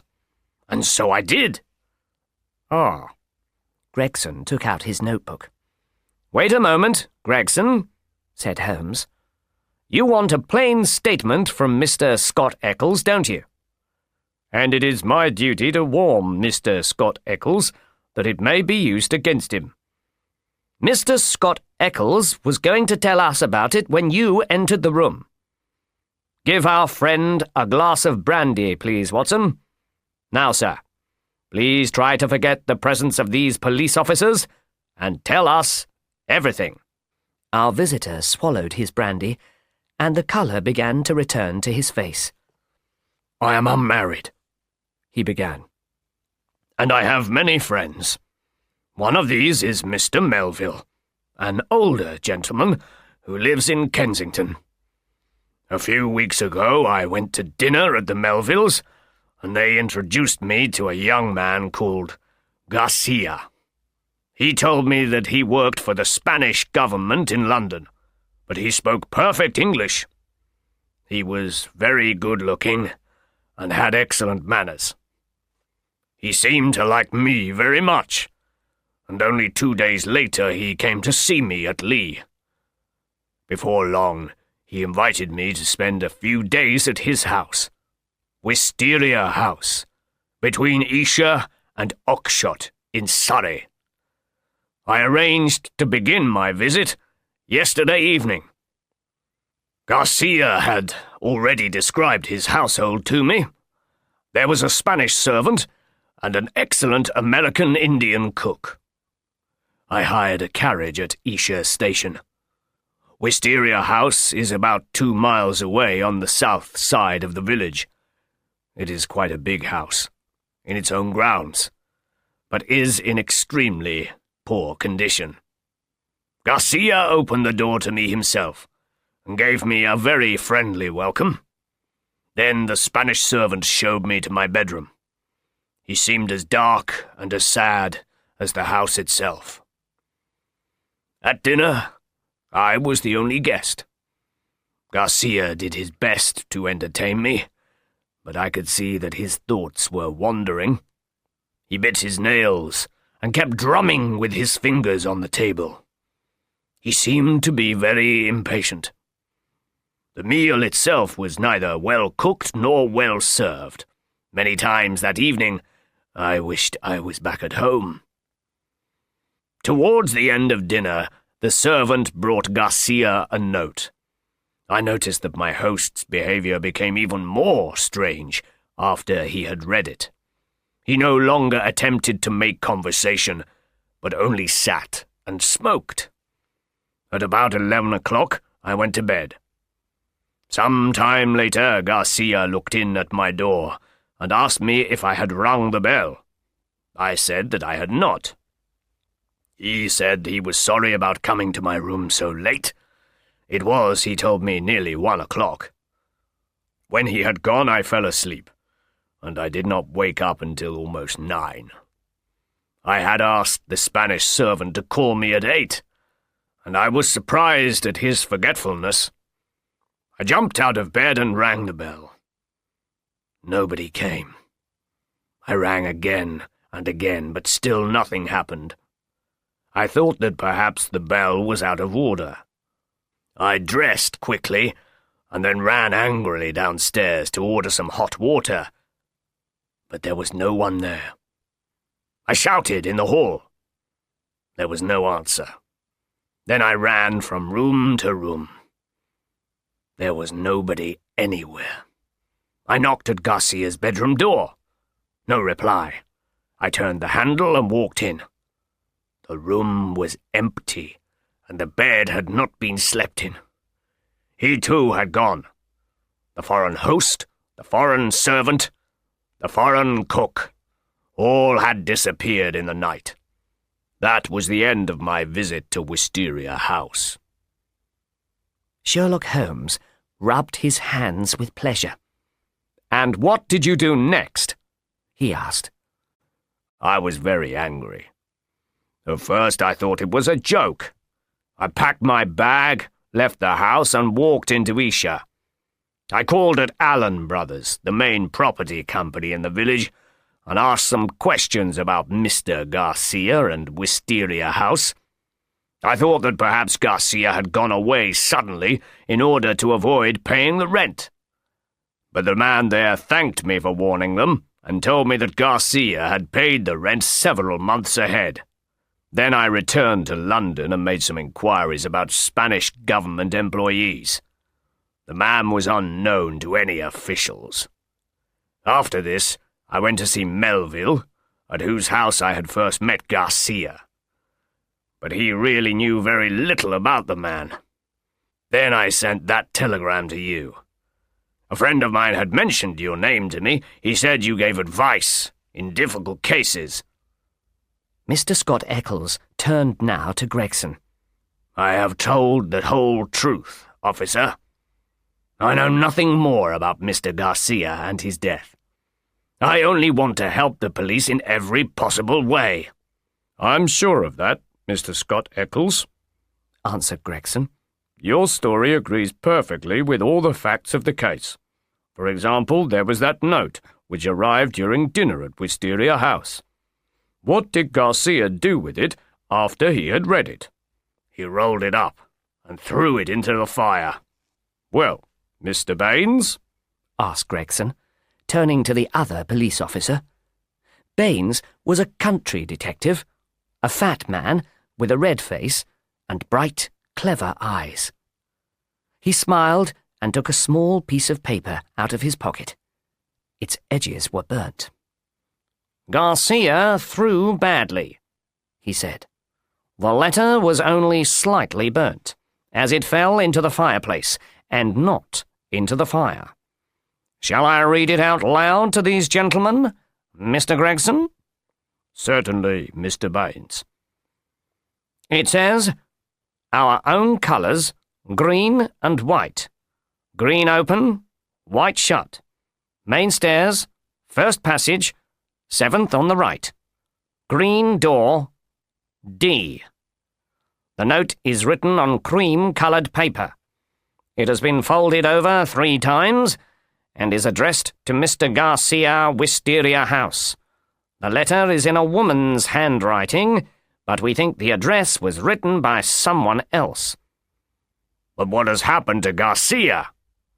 asked Mr. Scott Eccles. "He was found dead this morning in a field near Oxshott, about a mile from his home. All the bones in his head had been crushed by several blows from some large, heavy weapon. It's a lonely place, and the nearest house is a quarter of a mile away." "Had he been robbed?" asked Holmes. "No, there was no attempt at robbery," replied Baines. "All this is very painful and terrible," said Mr. Scott Eccles. "But why am I mixed up in the affair?" "Because the only paper in Mr. Garcia's pocket was your letter, sir," answered Baines. "It was the envelope of this letter which gave us the dead man's name and address. When we reached his house at 9:30 this morning, We found neither you nor anyone else inside. Mr. Gregson tracked you down at Charing Cross Post Office by means of your telegram." "And now, sir," said Gregson, "you must come with us to Scotland Yard and give us your statement in writing." "Certainly, I will come immediately. But I still wish you to help me, Mr. Holmes. I want to know the truth about this affair." "Mr. Baines, do you know exactly when the man was killed?" asked Holmes. "He had been lying in the field since 1 o'clock. There was rain at about that time, and the murder certainly happened before the rain." "But that is quite impossible, Mr. Baines," cried Scott Eccles. "He spoke to me in my bedroom at 1 o'clock." "It is certainly strange," said Sherlock Holmes with a smile, "but not impossible. "Have you formed any opinion about this affair, Watson?" asked Holmes later the same afternoon. "As the servants have disappeared, I think that perhaps they were concerned in the crime," I said. "It is possible," he said. "But why should they attack him on the one night when he had a guest?" "But why did they run away?" I objected. "That, Watson, is the problem. Mr. Scott Eccles's strange experience is also a mystery. Why should a pleasant young man like Garcia want the friendship of a rather stupid middle-aged person like Scott Eccles? What is Scott Eccles's most noticeable quality? He is clearly an honest man, an old-fashioned Englishman, whom other Englishmen believe and trust. You saw how those two policemen accepted his strange story. Garcia wanted him as a witness, Watson." "But what was he supposed to witness?" "He could have sworn that his host was at home at 1 o'clock this morning. When Garcia told him it was 1, it was probably no later than midnight." "What is your explanation of the message? Our own colours, green and white—" "That sounds like a horse race," Holmes replied. "And green open, white shut must be a signal. The rest of the note seems to be an appointment. There may be a jealous husband somewhere in this case. Then there is the signature." "The man was a Spaniard. Perhaps the letter D stands for Dolores, since that is a common female name in Spain." "Good, Watson. Very good. But quite impossible. A Spaniard would write to another Spaniard in Spanish. The writer of this note is certainly English. The affair is still very mysterious. I have sent a telegram which may bring us some helpful information." When the answer to Holmes's telegram came, he passed it across to me. It was only a list of names and addresses. "Lord Harringby," I read. "The Dingle. Sir George Folliot, Oxshott Towers. Mr. Hines, Purdy Place. Mr. James Baker Williams, Forton Old Hall. Mr. Henderson, High Gable. Mr. Joshua Stone, Nether Walsing." "I don't quite understand, Holmes." "My dear friend, have you forgotten the message that D sent to Garcia? Main stairs, first passage, 7th on the right. The house we are looking for has more than one staircase, and one of the passages contains at least 7 doors. It must be a very large house, Watson, and it is probably within a mile or two of Oxshott. My telegram was to Allen Brothers, the property company. I asked them to send me a list of all the large houses in the Oxshott area, and here it is." We travelled down to Esher by train later in the afternoon and took rooms in the village at the Bull Hotel. We went along to Wisteria House with Mr. Baines that evening. The house was in darkness, except for a low light in one window on the ground floor. "There's a policeman inside," Baines explained. "I'll knock at the window." He crossed the grass and knocked on the glass. I heard a cry and saw a policeman jump up nervously from his chair. A moment later, he opened the front door to us. He was shaking violently. "What's the matter, Walters?" asked Baines. I'm glad you've come, sir. It has been a long wait. It's a lonely, silent house. And that strange thing in the kitchen, too. When you knocked at the window, I thought the devil had come again." "What do you mean?" Baines asked sharply. "The devil, sir. It was at the window." "What was at the window? And when?" "It was about 2 hours ago. It was just beginning to get dark. I was reading. I don't know what made me look up, but there was a horrible face at the window. I shall see it in my dreams, sir. I know I shall." "A policeman should never talk in that way, Walters." "I know, sir, but it really frightened me. It wasn't black, sir, and it wasn't white.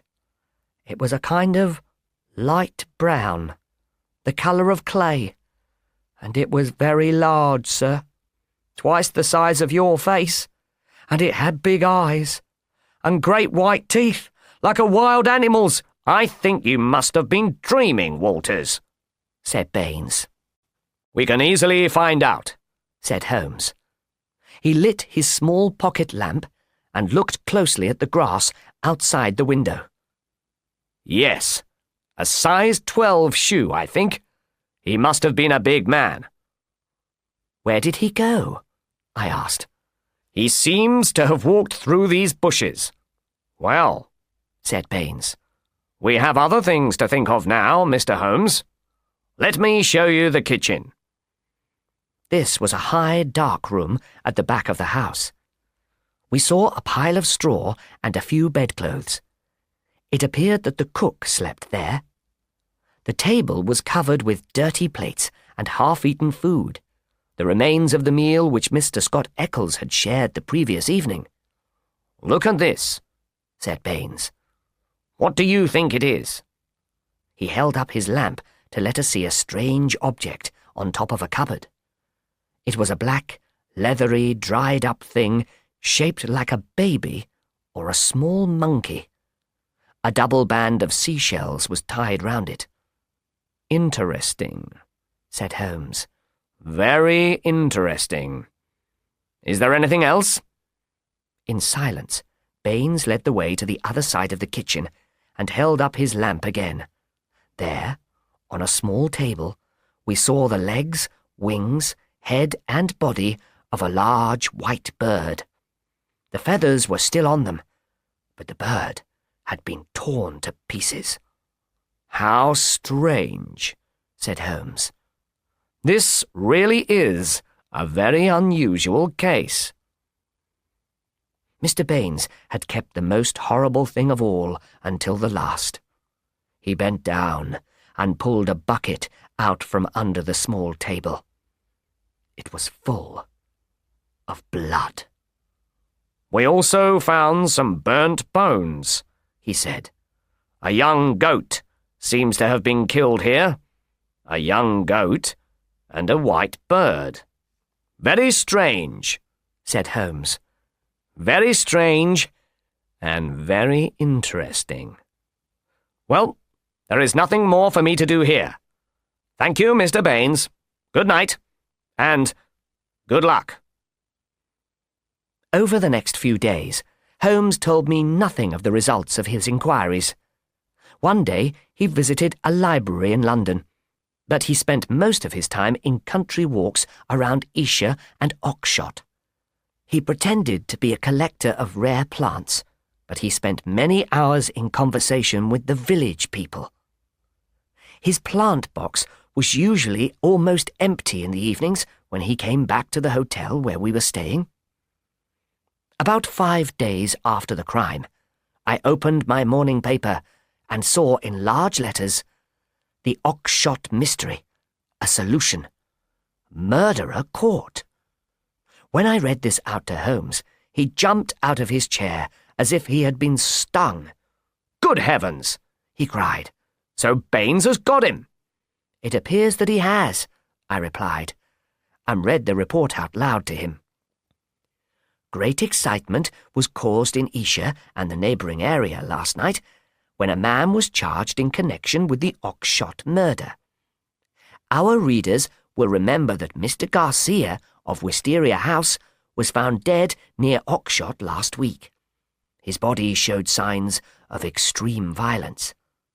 On the same night, his servant and his cook disappeared. Their flight seemed to show that they had something to do with the murder. The police thought that the dead man might have had gold or jewels in the house, and that robbery was the real reason for the crime.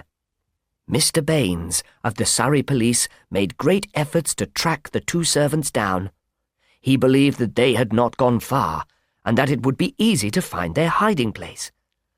The cook, in particular, was a man of very noticeable appearance, a large, dark-skinned foreigner. This man was seen by one of Baines's men, Walters, at Wisteria House on the day after the crime. After this, Mr. Baines decided to move his men from the house to the grounds, where they hid behind the trees every evening. The cook walked into this trap last night. In the struggle, Downing, another policeman, was badly bitten, but the man was overpowered and taken to the police station. We are told that the prisoner has been charged with the murder of Mr. Garcia. "We must see Baines immediately," cried Holmes, picking up his hat. The house where Baines was staying was only a short distance away. We hurried down the village street and found that he was just leaving.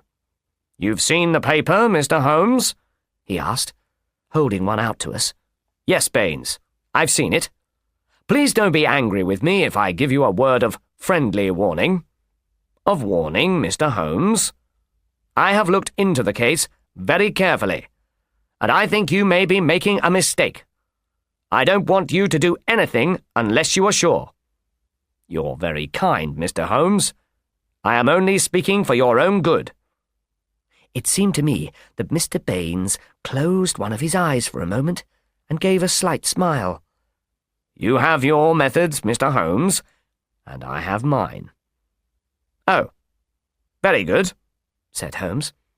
"But don't blame me if things go wrong." "No, sir. I believe you mean well. But I am dealing with this case in my own way. Let us say no more about it, but let me tell you about the cook. He's a wild man, as strong as a cart horse, and as violent as the devil. He nearly bit Downing's thumb off before they could master him. He hardly speaks a word of English, and only makes noises in his throat, like an animal. And you think that he murdered his master? I didn't say so, Mr. Holmes, I didn't say so. We all have our own methods. You can try yours, and I will try mine." "I don't understand Baines at all," said Holmes as we walked away together. "He seems to be on completely the wrong track. Well, as he says, each of us must try his own way. We shall see the results." When we were back in our sitting room at the Bull Hotel, Holmes asked me to sit down.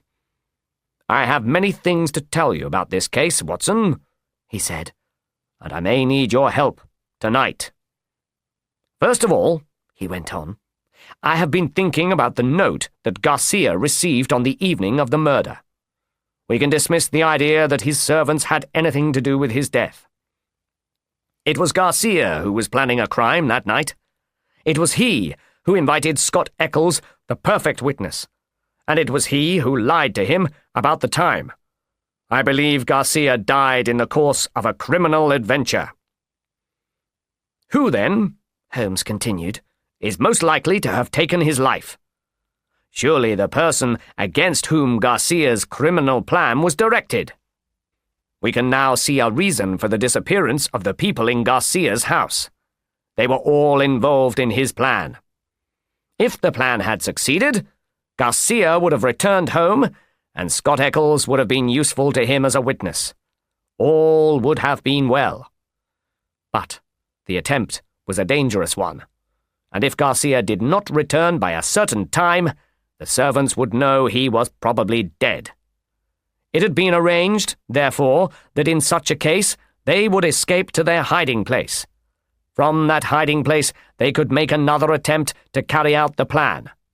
That would fully explain the facts, wouldn't it? The mystery seemed much clearer to me now. I wondered, as I always did with Holmes, why I had not thought of the explanation myself. But why should one of the servants return to Wisteria House? I objected. I think that perhaps in the confusion of flight, something valuable, something he could not bear to lose, had been left behind. That would explain both his visits, wouldn't it? Yes, you're right, I said. But you were going to tell me about the note that Garcia received at dinner on the evening of the murder. Ah, yes.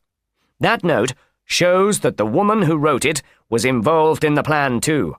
But where was she? I have already shown you that the place could only be some large house, and that the number of large houses is limited. Since we arrived in Isha, I have looked at all these houses and made inquiries about their owners. One house, and only one, especially attracted my attention. This was the famous old house called High Gable, 1 mile out of Oxshott. High Gable is less than half a mile from the place where Garcia's body was found. The other big houses belong to ordinary old-fashioned people to whom nothing exciting ever happens. But Mr. Henderson of High Gable is certainly an unusual man. A man who would be likely to have strange adventures. I therefore decided to give all my attention to Mr. Henderson and the people in his house. They are a strange set of people, Watson. The man himself is the strangest of them all. I managed to think of a reason for asking to see him, but I think he guessed my real purpose. He is about 50 years old, strong and active, with grey hair and dark, deep-set, troubled eyes. He is a strong, hard, masterful man.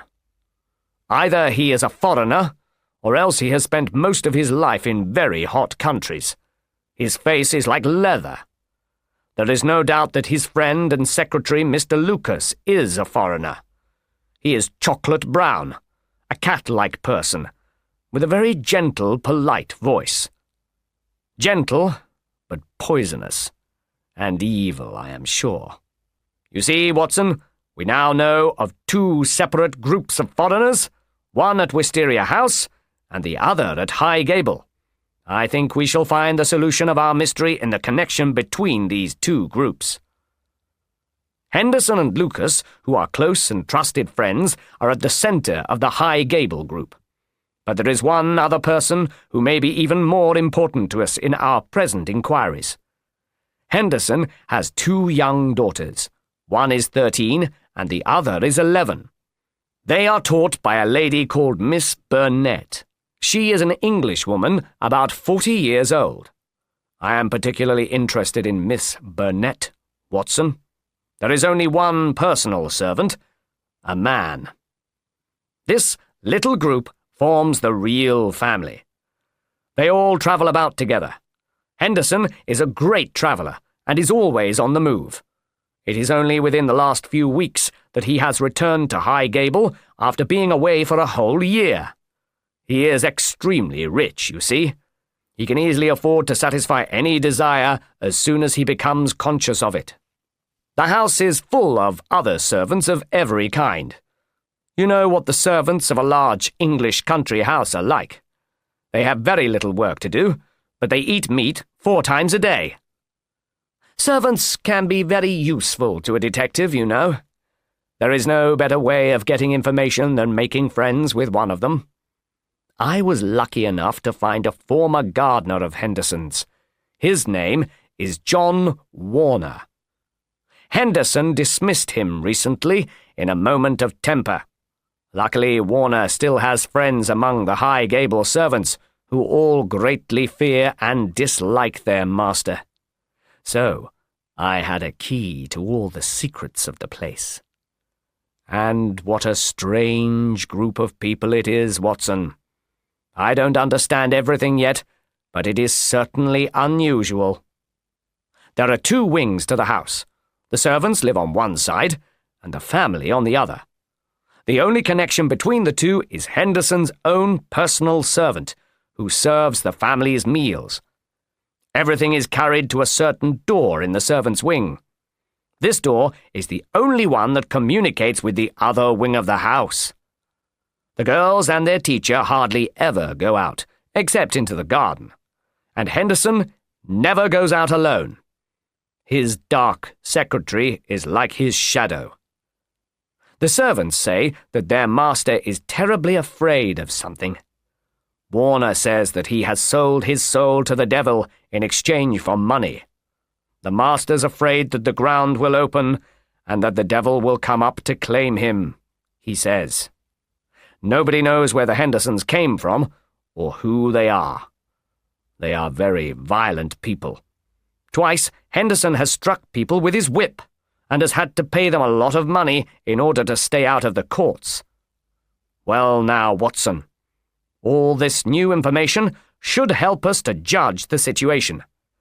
It seems certain that the letter came out of this strange house. I believe it was an invitation to Garcia to carry out some attempt which had already been planned. Who can have written the note? It was someone inside the house, and it was a woman.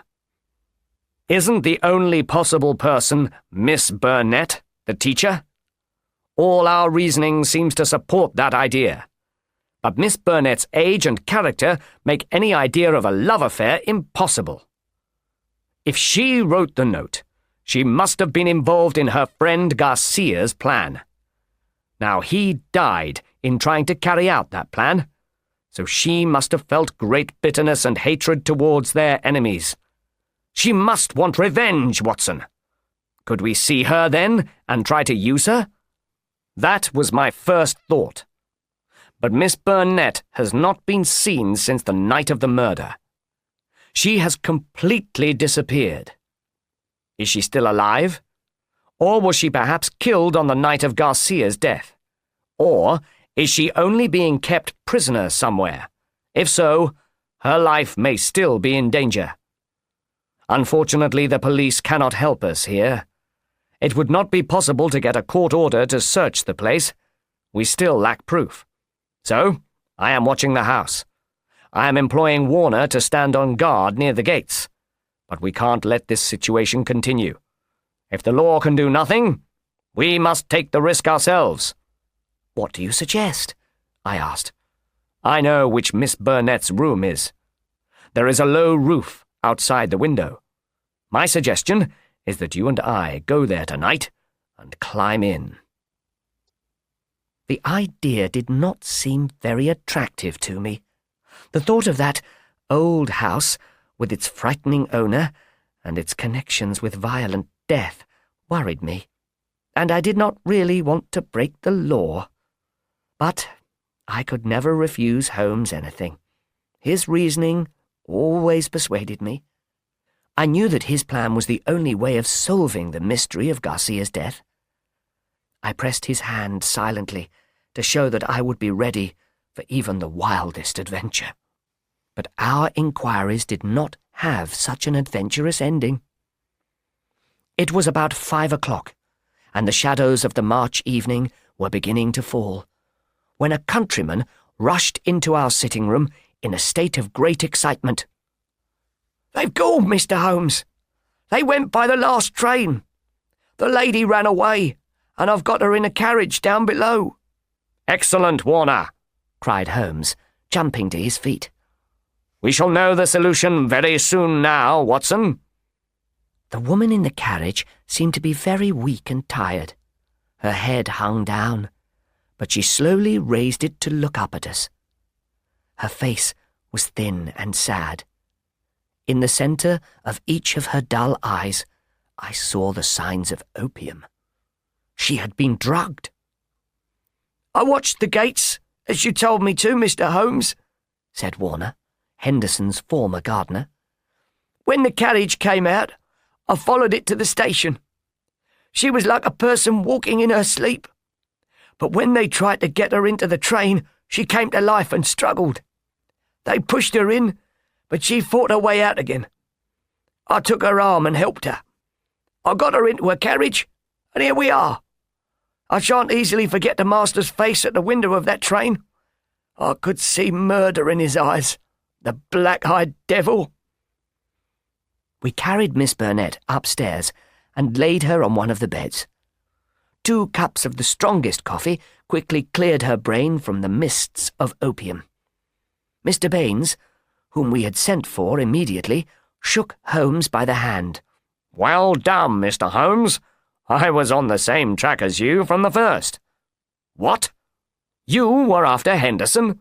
"That's right. While you were hiding in the garden at High Gable, I was up in one of the trees. I saw you down below. Then why did you lock up Garcia's cook?" Baines laughed. "I took the wrong man in to make Henderson think he was safe," he said. "He would think we weren't watching him. I knew he would be likely to run away then. That would give us a chance of getting hold of Miss Burnett. Tell me, Baines, who is Henderson?" "Henderson is really Juan Morillo, who was once known as the Tiger of San Pedro. He was an evil Central American ruler who escaped from the area after an uprising against him, taking with him many valuables belonging to the nation that he had governed with fear. He was a cruel, cold-hearted thief, and everybody hated him. Yes," Baines continued, "he escaped. He completely disappeared, and none of his enemies knew where he was. But they wanted revenge, and they did not rest until they found him. The national colours of San Pedro are green and white, as in Miss Burnett's letter. Morillo called himself Henderson, but he had other names in Paris, Rome, Madrid, and Barcelona. His enemies have only recently found his hiding place."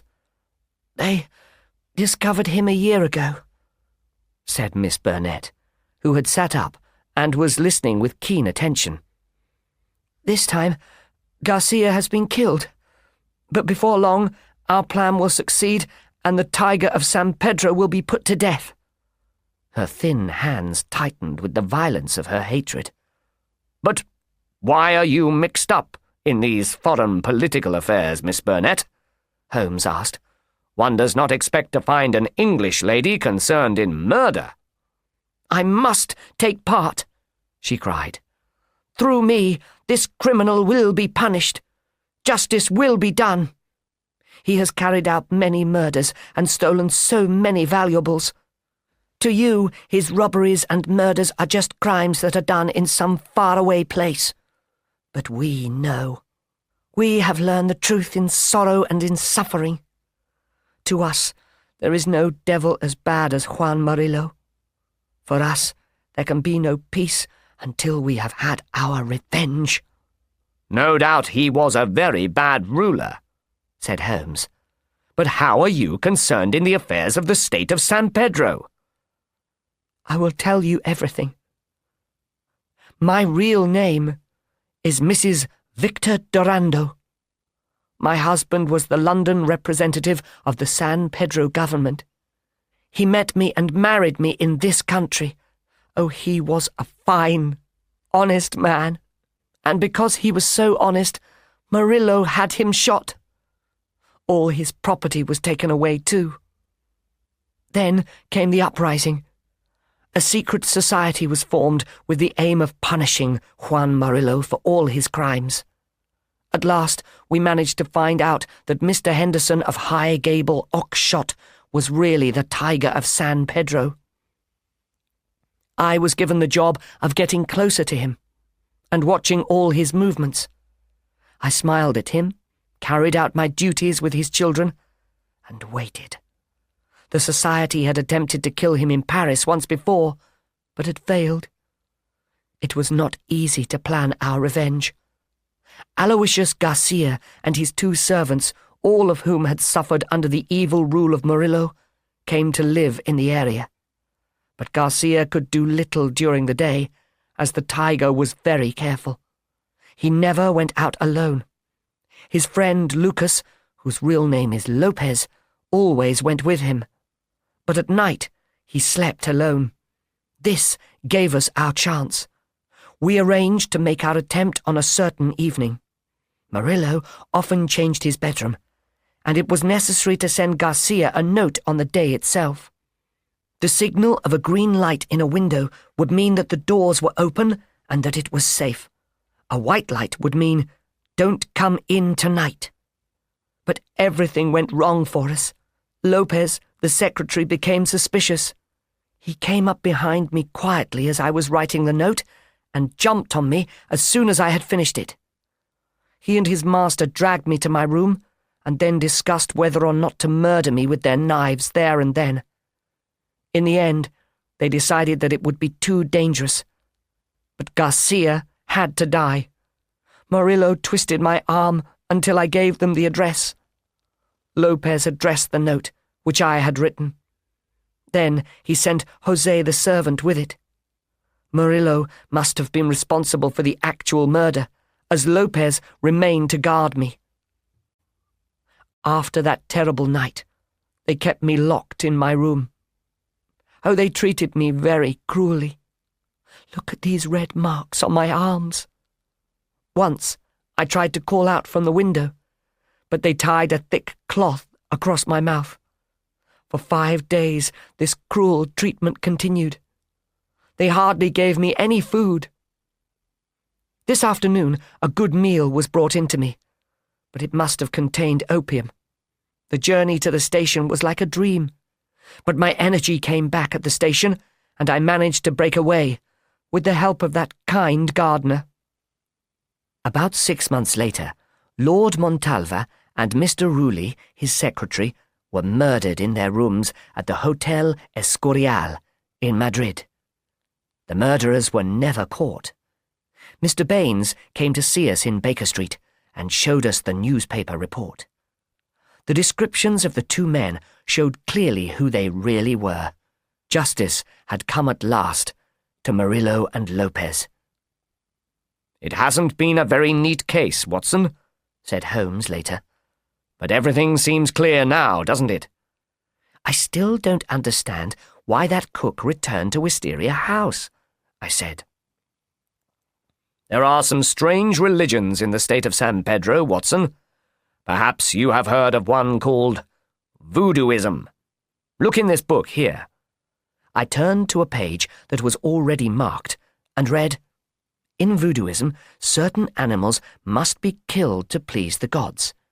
The usual animals are a white bird, which is torn to pieces while it is still alive, and a black goat, whose throat is cut and whose body is burned." I looked up. "But what about the leathery black baby that we found?" I asked. "Oh, that was only one of the cook's gods," replied Holmes. "Nothing out of the ordinary."